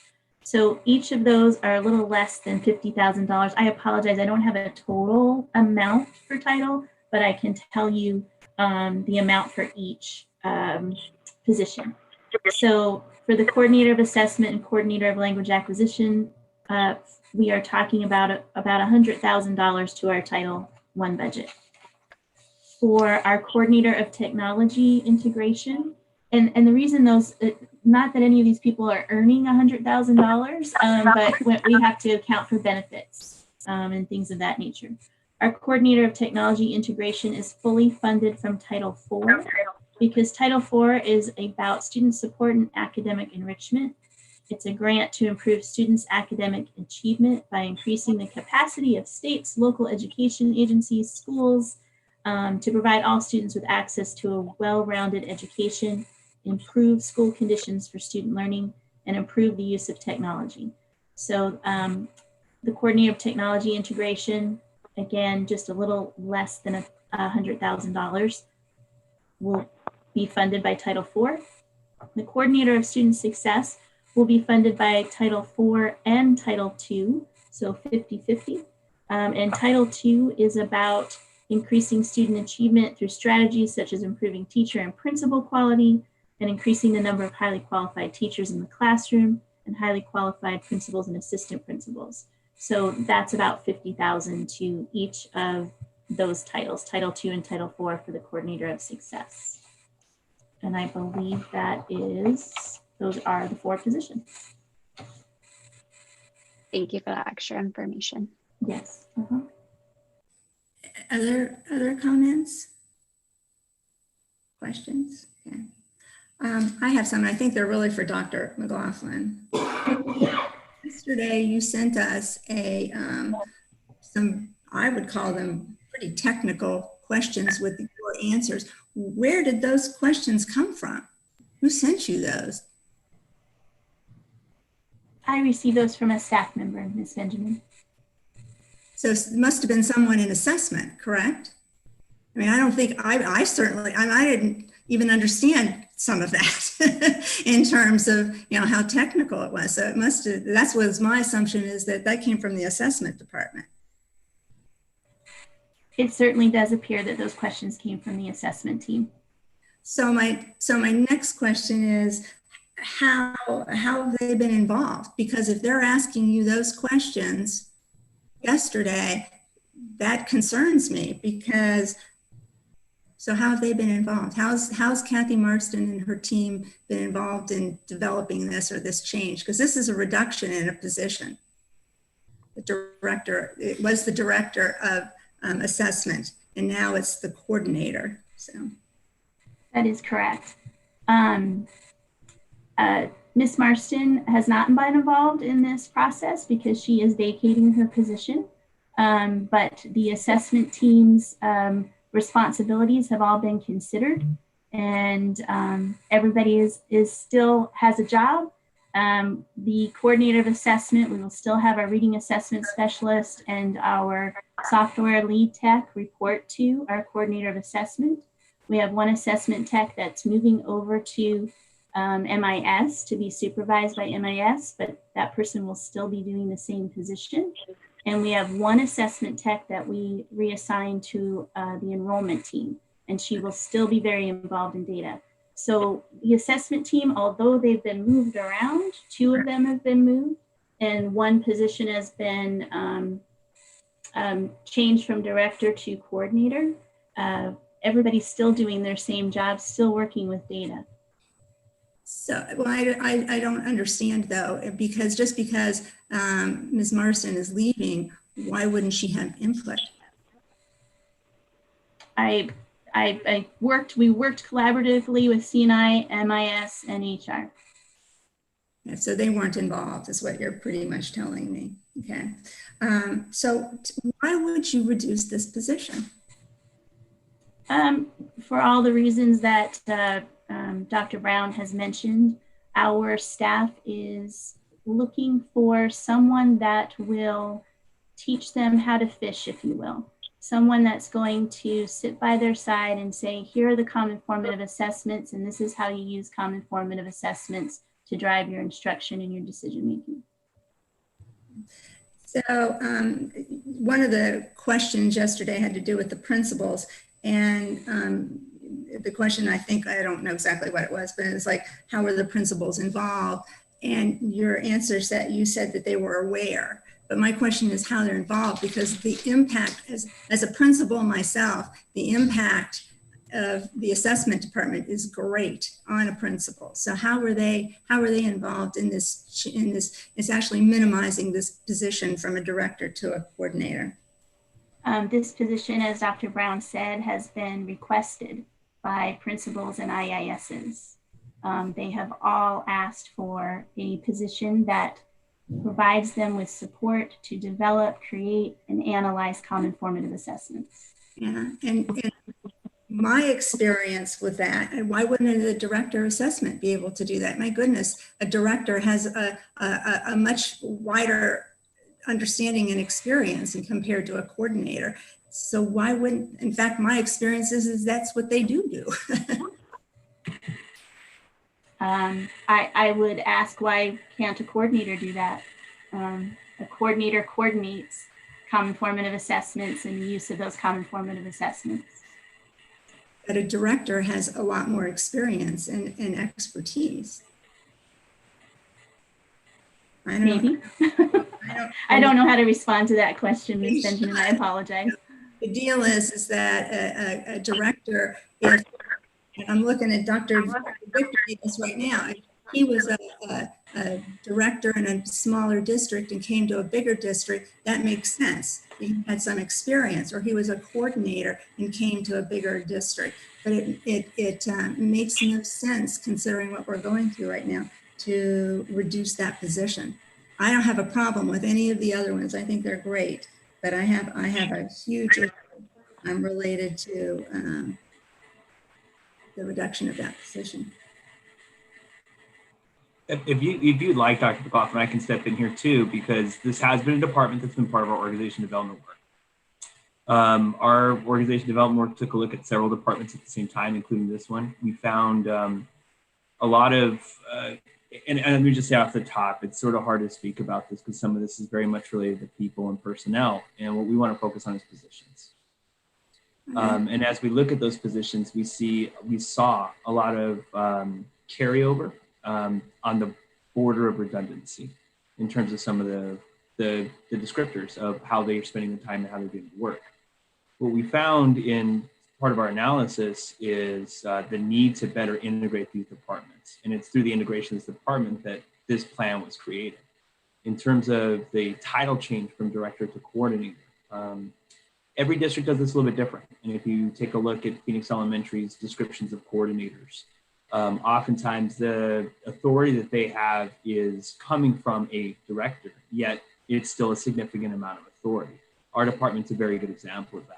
Our coordinator of human resources, Lauren Pagnata, is often perceived to be the director of the department in the ways in which people interact with her and in the overall position that she has in the district. Same thing happens in departments such as MIS and student services. The other reason to tuck this into a coordinator, the other ways in which the coordinator and director positions are perhaps more similar in Phoenix Elementary than I've seen in other districts, has to do with simply salary. If you look at the salary schedules for the two, there is not a big distinction between coordinator and director.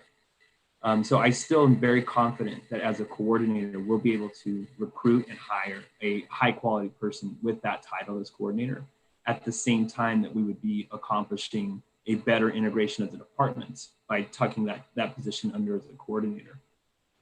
We're in the process of right-sizing our district right now. And as we go about right-sizing our district and we look at these different departments, we've been incredibly thorough and thoughtful in the way that we've structured these things together. In terms of your question about input from particular people, I don't know if that's appropriate for us to share too much about because it might be bordering too much on discussing personnel items. But in terms of a very wide view of looking at multiple departments, multiple roles, and how to structure those to better collaborate and do more effective work, it was that analysis that supported these moves. Well, I know when I left Madison, when I retired, I was told that I was to relook at my job description and build another one because I was the director of special ed, and to build another one that would be student services, which would expand that position.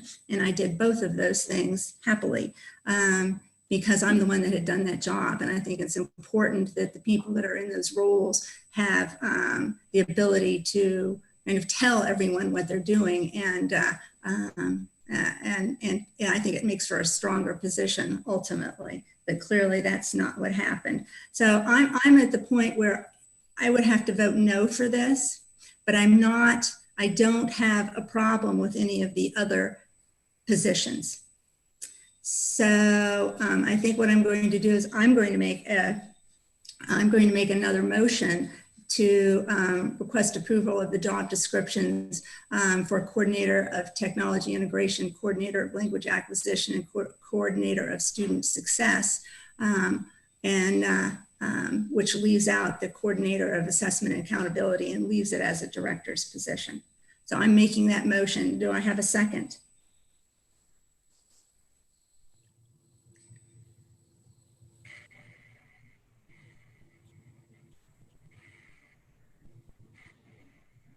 It appears that I don't. Okay. I'll just say this. When I worked in a district office for 13 years, and the pillars of the district were the curriculum, director of curriculum, and the director of assessment. They did a variety of things, including assessment literacy through CFAs continuously, both of them, in both districts where I worked. And we're looking at a situation now where we have 7 schools dropped a grade last year, 7. That's 53%. And we have, out of those 7 schools, 4 of them are D schools. And so that's 57% of that 7. So reducing that position is, I think, incredibly dangerous. It's a difficult time. But with a director, they come with an abundance of knowledge and experience. Just like my example about Dr. Vic Diaz, is he came with some experience. Your new director of special ed was an assistant director. They come with experience. And I think that's what we need, is someone who has been a coordinator in another district, or an assistant director, or even a director in a smaller district. So this person has to have expertise, and they have to have the knowledge. And I think that that person needs to be directly supervised by the CAO also. So I will be voting no on this, unfortunately. President Benjamin, can I ask a few clarifying questions? I'm still trying to wrap my head around the concern here. So if we are approving if we approve all of these, including the Coordinator of Assessment and Accountability, that means that we wouldn't have a director over. Correct. Okay. So if we were to leave this position, if we were to rewrite the position as you're requesting and make the title Director of Assessment and Accountability, would the job description be exactly the same? No, and I believe it would be more robust. And we already have a Director of Assessment. And so that person, I think, would be helpful in terms of writing. And of course, I'm sure they edited what I wrote when I left Madison, but I think it's important that they have the ability to write up what they're doing at this particular point. And I think having a director is paramount, considering the situation we're in. If we were, and I understand that we're a small school district now, and so I understand you're going to focus on more coordinators than directors. I understand that too. But I do believe that those 2 positions, it's kind of like a special ed director kind of is their own entity. Special ed is its own entity. The core of curriculum and instruction are the curriculum director, excuse me, and the assessment director. Those people are the ones that formulate, understand, talk about the data. They work together in order to come up with what's called literacy assessments, which is very important. Dr. McLaughlin, can I ask a follow-up question to President Benjamin's response? Maybe you said this already, but what was the rationale from going away from director and moving towards a coordinator position? I apologize, Dr. Diaz. It's probably my internet, but your question broke up, so I didn't hear the whole thing. Oh, I just wanted to know, why did we move from a director to a coordinator position? What's the rationale for getting rid of the director as a whole? Yes. So if I understand the question is, why did we decide to make the change from director to coordinator of assessment? Is that correct? Yes, that's correct. Okay, thank you. We see and Dr. Brown mentioned this, we see assessment as a part of curriculum instruction and assessment. We don't see assessment as a standalone. So when you think about the triangle that's in our curriculum management plan, that triangle says that we must align our written, taught, and tested curriculum. So the assessment is that tested curriculum. So it's just one side of that triangle. So by having a coordinator that reports to the director of curriculum and instruction, it makes a more cohesive curriculum instruction and assessment team. In my opinion, Dr. Brown's title should actually be Director of Curriculum Instruction and Assessment because it's all together. So that's what we're trying to do, is we're trying to connect assessment. Right now, assessment kind of hangs over here by itself. It's its own team. We are trying to connect assessment for our teachers and our staff, our principals, our IISs, if they have asked for. Let us have a cohesive assessment plan where we have common formative assessments that are aligned to our written curriculum and that drive our instruction. So we are just trying to make a more cohesive, logical, organizational structure, if you will. And so thank you so much. This is Dr. Diaz. Thank you so much for that explanation. So if we approve a coordinator, these would then, this individual then reports to Dr. Brown? That is correct. All 4 of these coordinators will report to Dr. And I guess the way I look at it is I think that it is a pillar. It holds, the assessment department holds the district up, as does the curriculum director. The curriculum director and the director of assessment. And if there was something that they were unhappy with previously, then this is their opportunity to write a job description that added that piece in if that piece wasn't happening. Because in my world, where I came from, in both the districts I worked in, the curriculum and the assessment department were absolutely glued together, as Dr. McLaughlin is saying. But the expertise and of the assessment director was as great as the expertise of the curriculum director. And so they worked side by side, making curriculum and assessment, letting the assessment part drive what happened in some ways. And I think it would work well with the MTSS piece too, because that's part of what we're talking about in terms of looking at the data. So I see this as an opportunity to tweak the job description for the director, but still have someone with knowledge and expertise who's worked with this before. And in fact, that's part of the request, is to have that experience. But the more experience, the better opportunities our children are ultimately going to have. And it really does trickle down to the kids. This is Dr. I have a question. Oh, sorry. Go for it. Go ahead, Dr. Diaz. That's fine. Oh, I was just wondering, I totally understand what President Benjamin is saying. Like, this is such an important aspect of our district, but totally understand and get where Dr. McLaughlin is coming from. I believe that these need to be integrated so it's more seamless. We know what's going on. We have one area that we're reporting to. Is there a way to, I'm looking at the job description, it says that it's preferred for them to have 3 years of assessment related experience. Is it possible to make that a minimum requirement so we can get to that level of expertise that President Benjamin is referring to?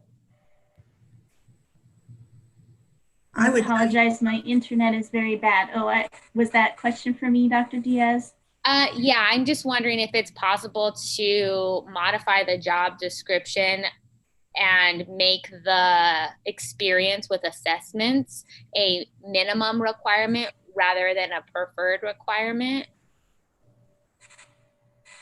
I don't see a problem with that. We want to have the most qualified candidates for all of these positions, and our hiring process is extremely rigorous. So we would not hire someone that was not qualified to fulfill this role and meet these responsibilities. So we can certainly look at the minimum requirements and change those to make the board feel more comfortable to ensure we get the best candidates to apply. And I'm saying that that's a requirement that you'd get with a director.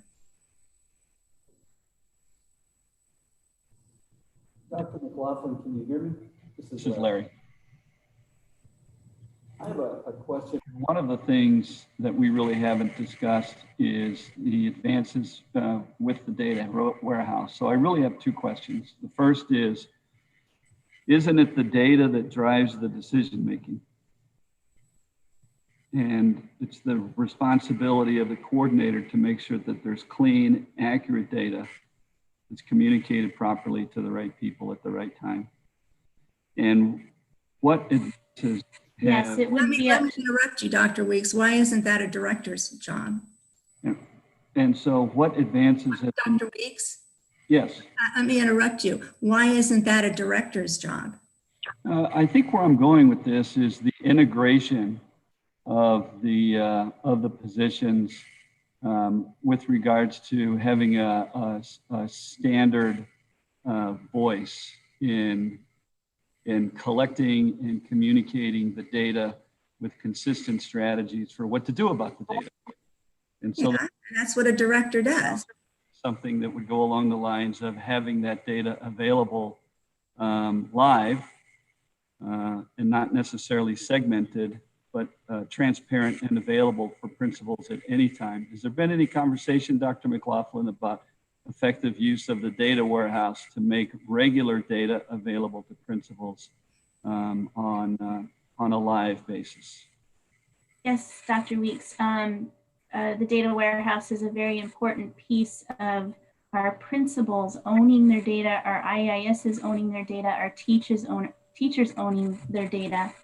And it makes me want to go back to what Dr. Diaz was saying earlier about looking at and analyzing all of these job descriptions.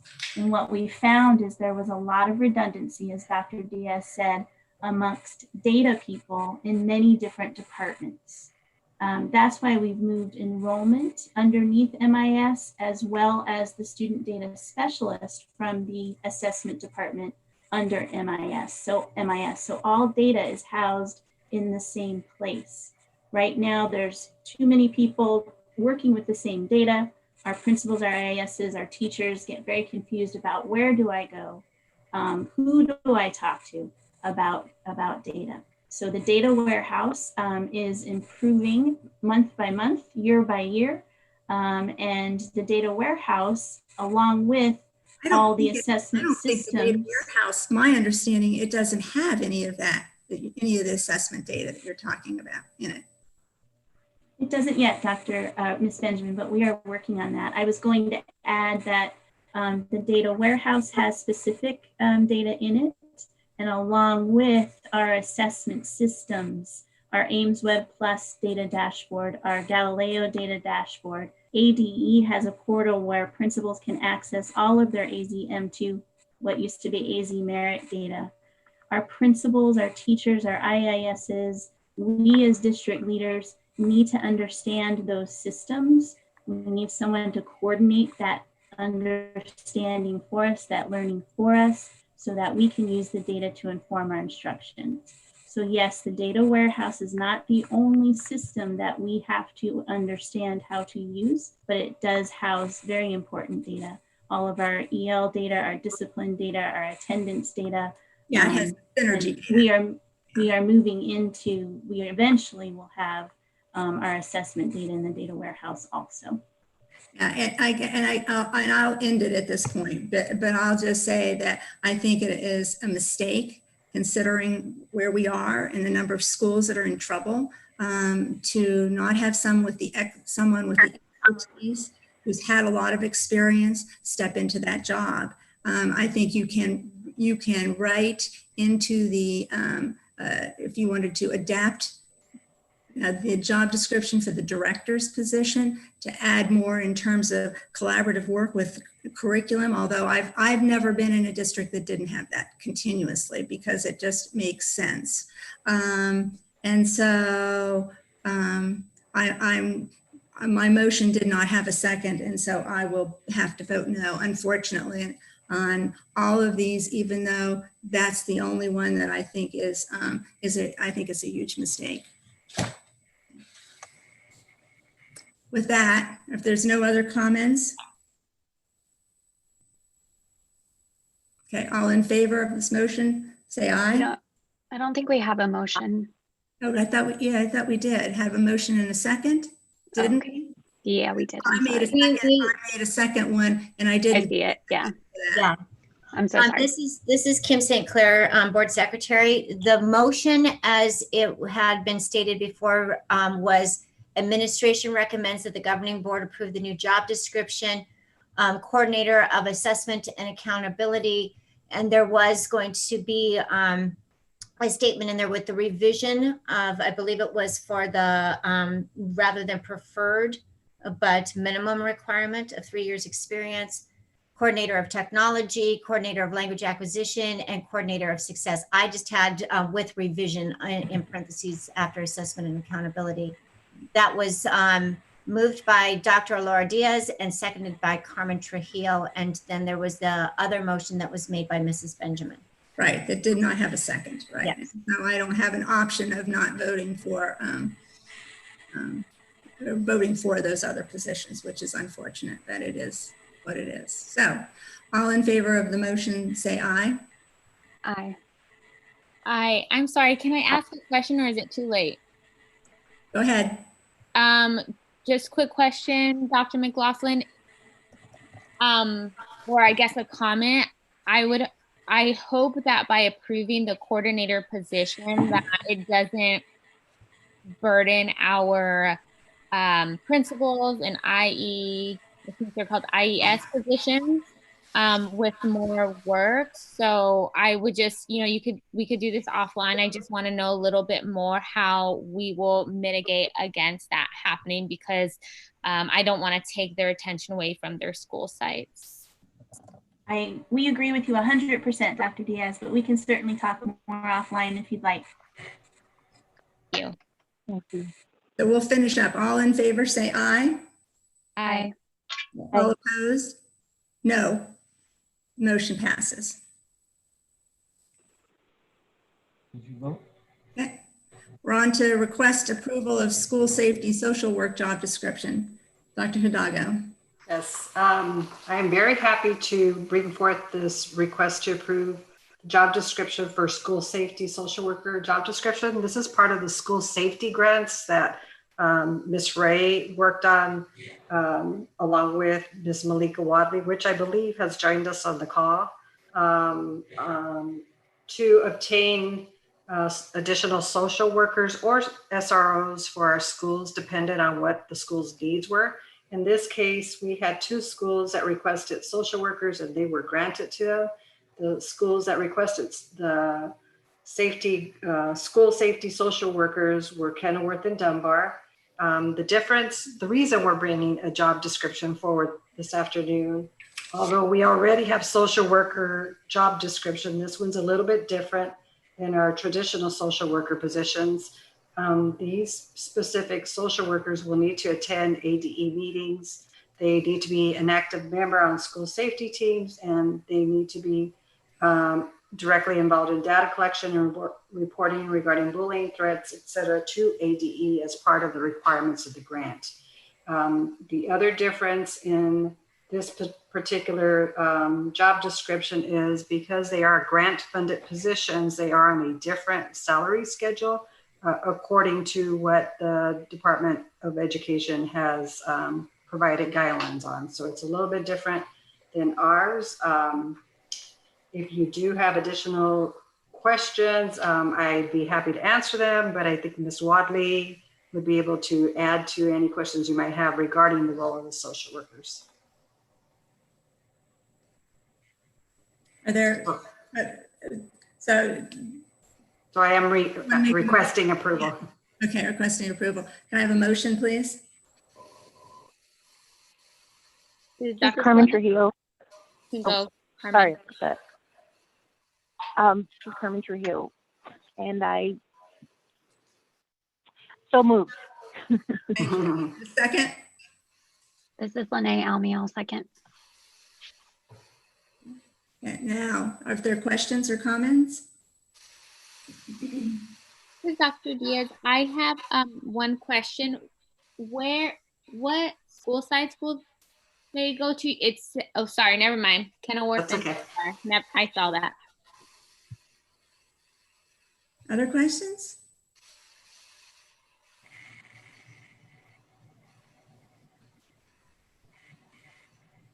Okay, all in favor, say aye. Aye. Aye. Opposed? Motion passes. Thank you. On to number 3, request approval for proposal for Sun Mechanics. Dr. Hidalgo. Yes, this is a request, administration requests approval of a proposal from Sun Mechanical Contracting for Magnet Traditional School for the HVAC units to be upgraded.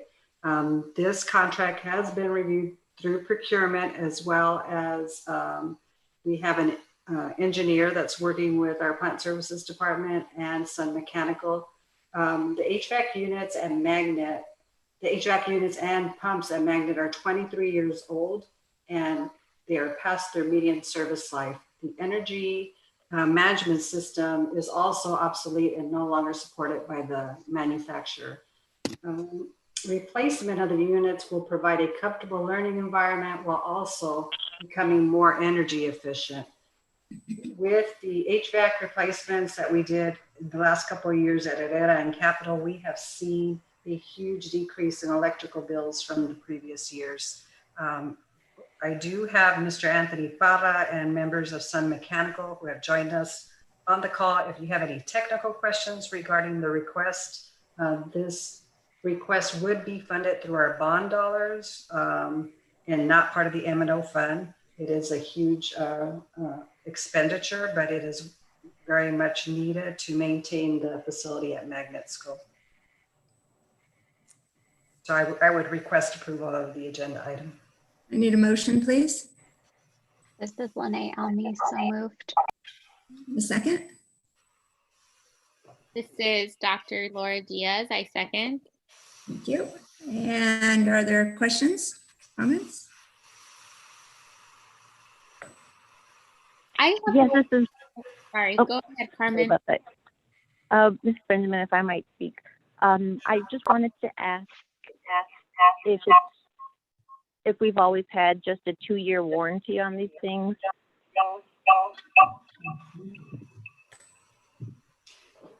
So maybe that question is for for Sun West or for Yes. Mr. Pata.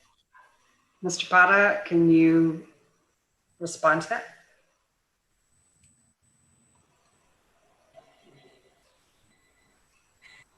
Am I there? Can you hear me? Yes, we can hear you now. Okay. I'm sorry, could you repeat the question again? I'm so sorry. Mike, I was just wondering if we've always had a 2-year warranty on equipment like.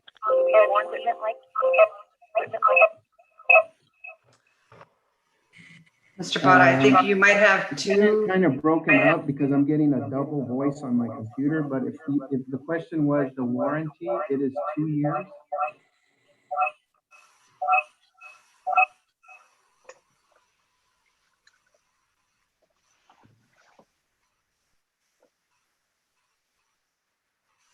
Yes, that's my concern. That it's only 2 years? Oh, that's a terrible connection. Yeah, absolutely. Mr. Parra, this is Kim St. Clair's board secretary. You are actually being shown as on two different calls here. Perhaps we've got you as Anthony and then also Anthony Para. I think that you're getting feedback or echo. So if you could disconnect one of those connections, that might help the issue.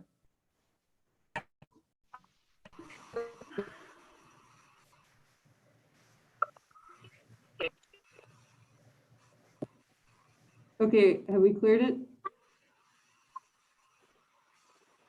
That's, Hello? yes, we could hear. Yes, we could hear. Okay. Okay, I apologize. Can you repeat that question, Mrs. Lewis? I apologize, Mr. I was just wondering if it's normal, I guess, to have a year warranty on the startup and, you know, training and things like that, or if that is something new. No, that is standard. Okay, that was my question. Thank you very much. You're welcome. Other questions? Hi, this is Dr. Diaz. I have two questions. One, and you might have already said this. Are there other schools that we've done this for, or that we will need to do this for in the future? Yes, we have done this with Herrera and Capital. We will continue. We are still at Kenilworth finishing that off, and we are then going to go with Magnet if approved, and then Whittier School if approved. Thank you so much. Would the scope of work and the cost be similar for each of those? I totally understand the need for this. It's just it's very expensive. So I'm just wondering if it's going to be around the same amount for each school. Usually they turn out to be about the same amount. It just depends if they are a water source heat pump. It just depends what kind of unit it is. So for example, Magnet is a water source heat pump, but if you go to Herd, those are packaged units. Okay. And the difference is that on Herd, you have a unit that sits on the roof or on the floor, but with a water source heat pump, it's a big water unit that is flowing water through the whole building and cooling it that way. Okay, that makes sense. Thank you so much. You're welcome. Any other questions? Okay, not hearing any. All in favor, say aye. Aye. Aye. Thank you. Motion passes. Was Thank there a you. no? Thank you very much. No. Did I hear a no? Guess not. Okay, the motion passes. The motion passes. Yes. Yes. We're on to policy and strategies. Mr. Lynn. Yes, good morning, President Benjamin and governing board members, cabinet, and those in the audience. Today we have 5 policies that are coming forward for second reading and approval by the governing board. These policies have been reviewed by district legal counsel, and they have been made available for review by staff as well and the community through the district website. I have brief comments about each of them that I would like to make for the record, and I promise to keep my comments brief. But if you'd like to follow along in your board packet, beginning with policy JFAA, I would like to make note on page 1 of 4 that there is the inclusion in the policy, which is new, bullet point F. It addresses school districts that have military bases in their school district boundaries, such as Dysart. That typically would not apply to us, but it is important that we maintain that in our policy. On page 2 of 4, the entire section, verifiable documentation, is all new. And it complies with the legal guidance from the Arizona Revised Statutes. But I also wanted to identify in the second paragraph on page 2 of 4 that proof of residency is not required for homeless students. McKinney-Vento students come under different criteria, and our staff member, our coordinator of special programs, works very closely with that population. Moving forward to JFAB, on page 1 of 5, item B also has the stipulation that proof of residency is not required. And this particular policy is specific to the admission of non-resident students. And moving down to page 3 of 5 of this particular policy, JFAB, I wanted to offer an explanation about letter C under parent or legal guardians that maintain his or own residence. It speaks about the Arizona Address Confidentiality Program. And we may wonder, why is the Secretary of State involved in that particular policy item? This particular confidentiality program helps victims of domestic violence, sexual offenses, and stalking from being located by the perpetrator through public records. And so there is a provision in the policy that we would need to work for if folks are part of the ACP program. Moving forward,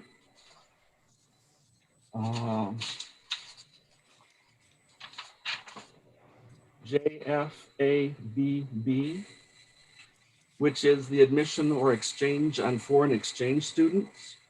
It's not likely that we would have foreign students enroll in our school, such as in a high school foreign exchange program. But it is possible that we could have foreign students enroll in our district under these provisions. And an example of that would be sometimes the educators from the Kingdom of our Saudi Arabia program bring their children with them to the United States. And this last year, there were several families that had students enrolled in other school districts. And this particular policy would give us a provision to accept them into our school district. JFABC. Mr. Lind, I'm so sorry. Yes. It looks like on that one, there's a typo in the title. It says admission or exchange. And on both the agenda and the board doc item, it says admission of. Oh, is it of? Admission of exchange. Yes, I'm sorry. We'll fix that. Okay, thanks. Thank you for that. JFABC, it eliminates information related to high school transfer of credit, but it speaks specifically to the elementary documentation of placement and grades, and that would be the significant change there. And then JIC, and those 4 policies are all related to the enrollment of students. And I know that we have a new enrollment team coming forward under the guidance of our MIS department. And upon approval of these policies, and as we move into this process, I'd like to work with that team to revisit the regulations and or exhibits to be sure the processes and the forms that we would have accompanying our enrollment are aligned to the policies and included in our regulations and exhibits. And that would be forthcoming. Policy JICA is at the recommendation of the Arizona School Boards Association for revision to mainly clarify language in the policy. The introductory paragraph is new. And in working with legal counsel, we also wanted to add a provision that speaks to the fact that some of our schools have uniforms. And if you scroll to the last paragraph, I'm going to suggest that we make a revision to one of the statements. In conversations with board member Almy, we wanted to make a recommendation to clarify the statement. Instead of saying a dress code that includes mandatory uniforms has been adopted by the school board for district schools, I would like to suggest that we change that to a dress code that includes mandatory uniforms may be adopted by the governing board for some district schools. As it was originally written, it sounds as though all schools are uniform schools when that is not the case. We do offer choice for our families with some schools that have uniforms and some do not. So I would ask that in the recommendation today that be included in the revision. And so I would request that the governing board approve these policies as a second reading. I need a motion, please. This is Lene Almy. I move approval of the 5 policies as a second reading with the amendment to JICA. Thank you. You have a second? This is Dr. Diaz. I second that motion. Thank you, Dr. Diaz. Are there questions or comments? I have one, Mr. Lind. It's under JFAB. JFAB? Correct. Yes. The second page, it says, the governing board may admit children who are residents of the United States, but who are non-residents of this state without payment of tuition if all of the following conditions exist. The child is enrolled in a year-round residential boarding academy. Is that like Devereaux, and the children, if Devereaux was in the school district, would then, because that is a in-house therapeutic center, and then they would go to the district. Okay. Yes, that would be a good example. Yes. Okay, I just wanted to clarify that. Yes. Thank you. Okay, thank you. Any other questions? Okay, hearing none, all in favor say aye. Aye. Aye. Aye. Opposed? Hearing none, the motion passes. Thank you. I'll see they're updated in the policy manual. Great. Thank you, Mr. Lind. Okay, we're on to board reports and requests.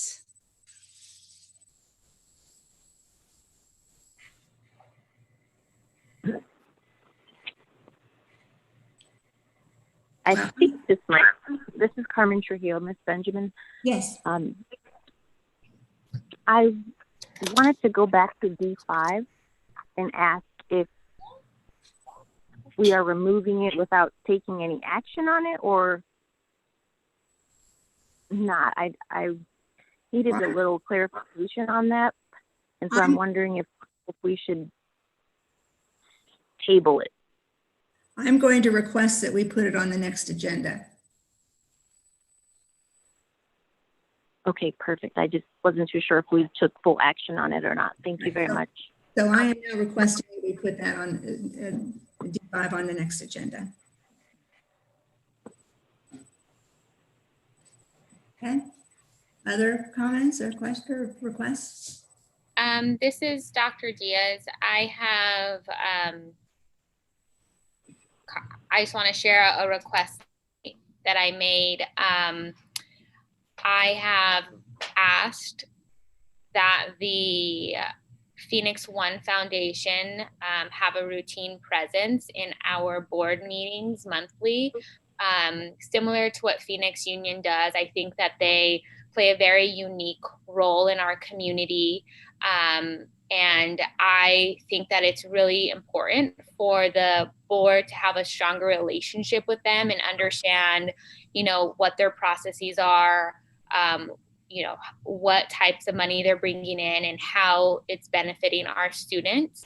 I think we can maximize the benefit to our students and staff in just having a stronger relationship with them. So Dr. Weeks has sent out my request. So hopefully we can see them on a board agenda here pretty soon. And then the second request that I have is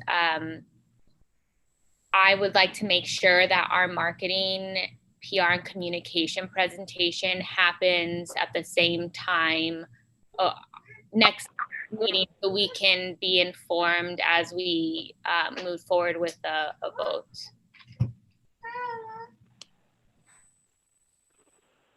Okay, I have it here. Okay. I have a few things. This is from the update, update that's made, and it my question is, and I thought I asked this the last time, but I guess it didn't go through. I want to know how many children have been identified and move on in reading, and how many are going to attend, and what that's going to look like. And she did talk about it's a virtual open house and summer school teachers and all of that. So, Dr. Benjamin, or Ms. Benjamin, if I could. Go ahead, Dr. McLaughlin. Ms. Benjamin, we are still in the process of recruiting students. Our summer school coordinators are calling individual students and families to make sure they are set up for success for summer school. So if we could hold off on that request for numbers of students attending summer school until either the middle of summer school or the very end of summer school, we can provide that information to you. Just, we don't have that information yet because we're still working on calling each and every family and making sure they're set up with a laptop, internet access, and are ready to roll. but you tell me that it starts on Tuesday, May 26th. So shouldn't you be able to tell me by the next meeting? June 9th? Yeah. Yes, we can tell you by June 9th. Yes, I thought you were expecting it in an update, written update this Friday or last Friday, and we're not at the point where we can do that. Okay. Okay. My next one is, this is summer reading materials. And I want to know how have parents been prepped on this, and what kind of training have you provided to them? There is no training or prep necessary. They are packs of books from Scholastic. Each student receives about 5 books, so we're adding books to students' personal home libraries, which we think is pretty cool. And then there are workbooks that are being sent out. So it's really a very independent activity for our students and our families. So it's not, you're not asking.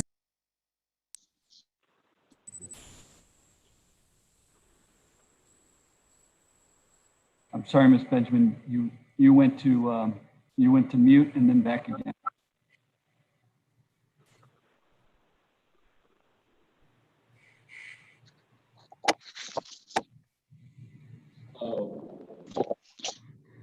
No. Default speaker has changed to speakers, headphones. We can hear you now. We can hear you now. Okay, we can hear you now. So the question is so parents are not to read these books with the children?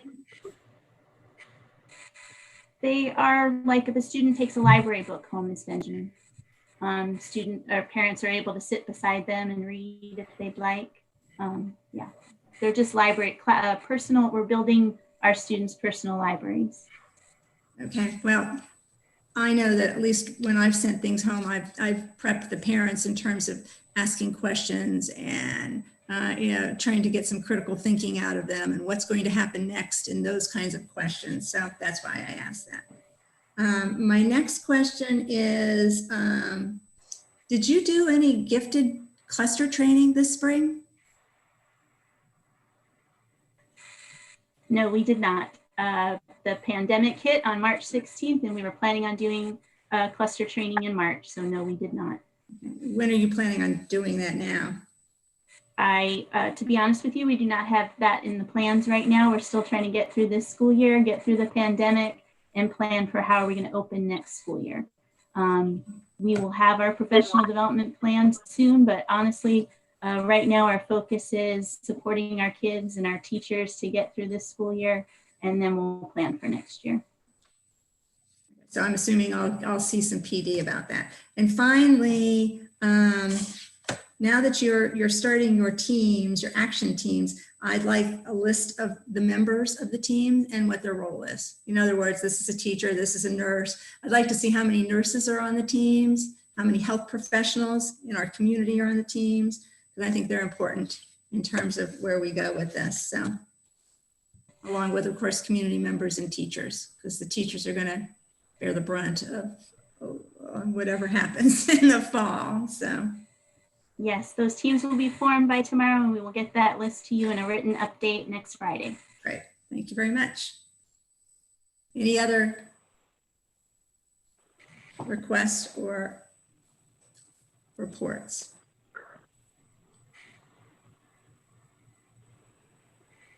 Okay, future agenda items? I think we just heard them from Dr. Diaz had one about the foundation, I think, that she was interested in. So. Yeah, and then just President Benjamin, this is Dr. Diaz, and also making sure that the marketing presentation, marketing, PR, and communication presentation is also on the next board agenda, so we're informed with our vote. And I would like to request, I know we already discussed D5, but I don't want to lump in the approval of the different vendors in one. Can we vote on them separately?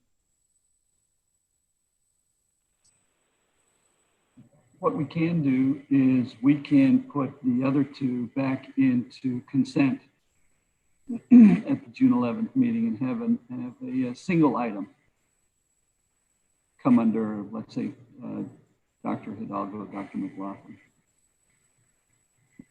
Thank you. Any other agenda items? With that, we are adjourned. It is 12:16. Thanks, everybody. Our next meeting is June 11th. At what time? That's 10 a.m. I don't know what time is it going to be? Let me see. I don't have that. Just so Dr. everybody Weeks? knows. Dr. Weeks? Looks like next board meeting is scheduled to be held on June 11th, 2020 at 10 a.m.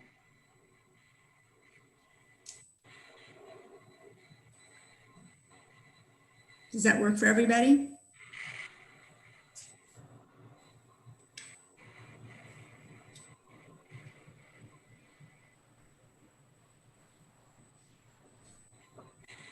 I will make it work for me. This is Carmen. Thanks. Okay. And I guess that works for everybody. I'm not hearing anything else. So 10 a.m., June 11th. Thank you very much. Have a nice afternoon. Thank you. Thanks, everybody. Thank you. Everyone, bye.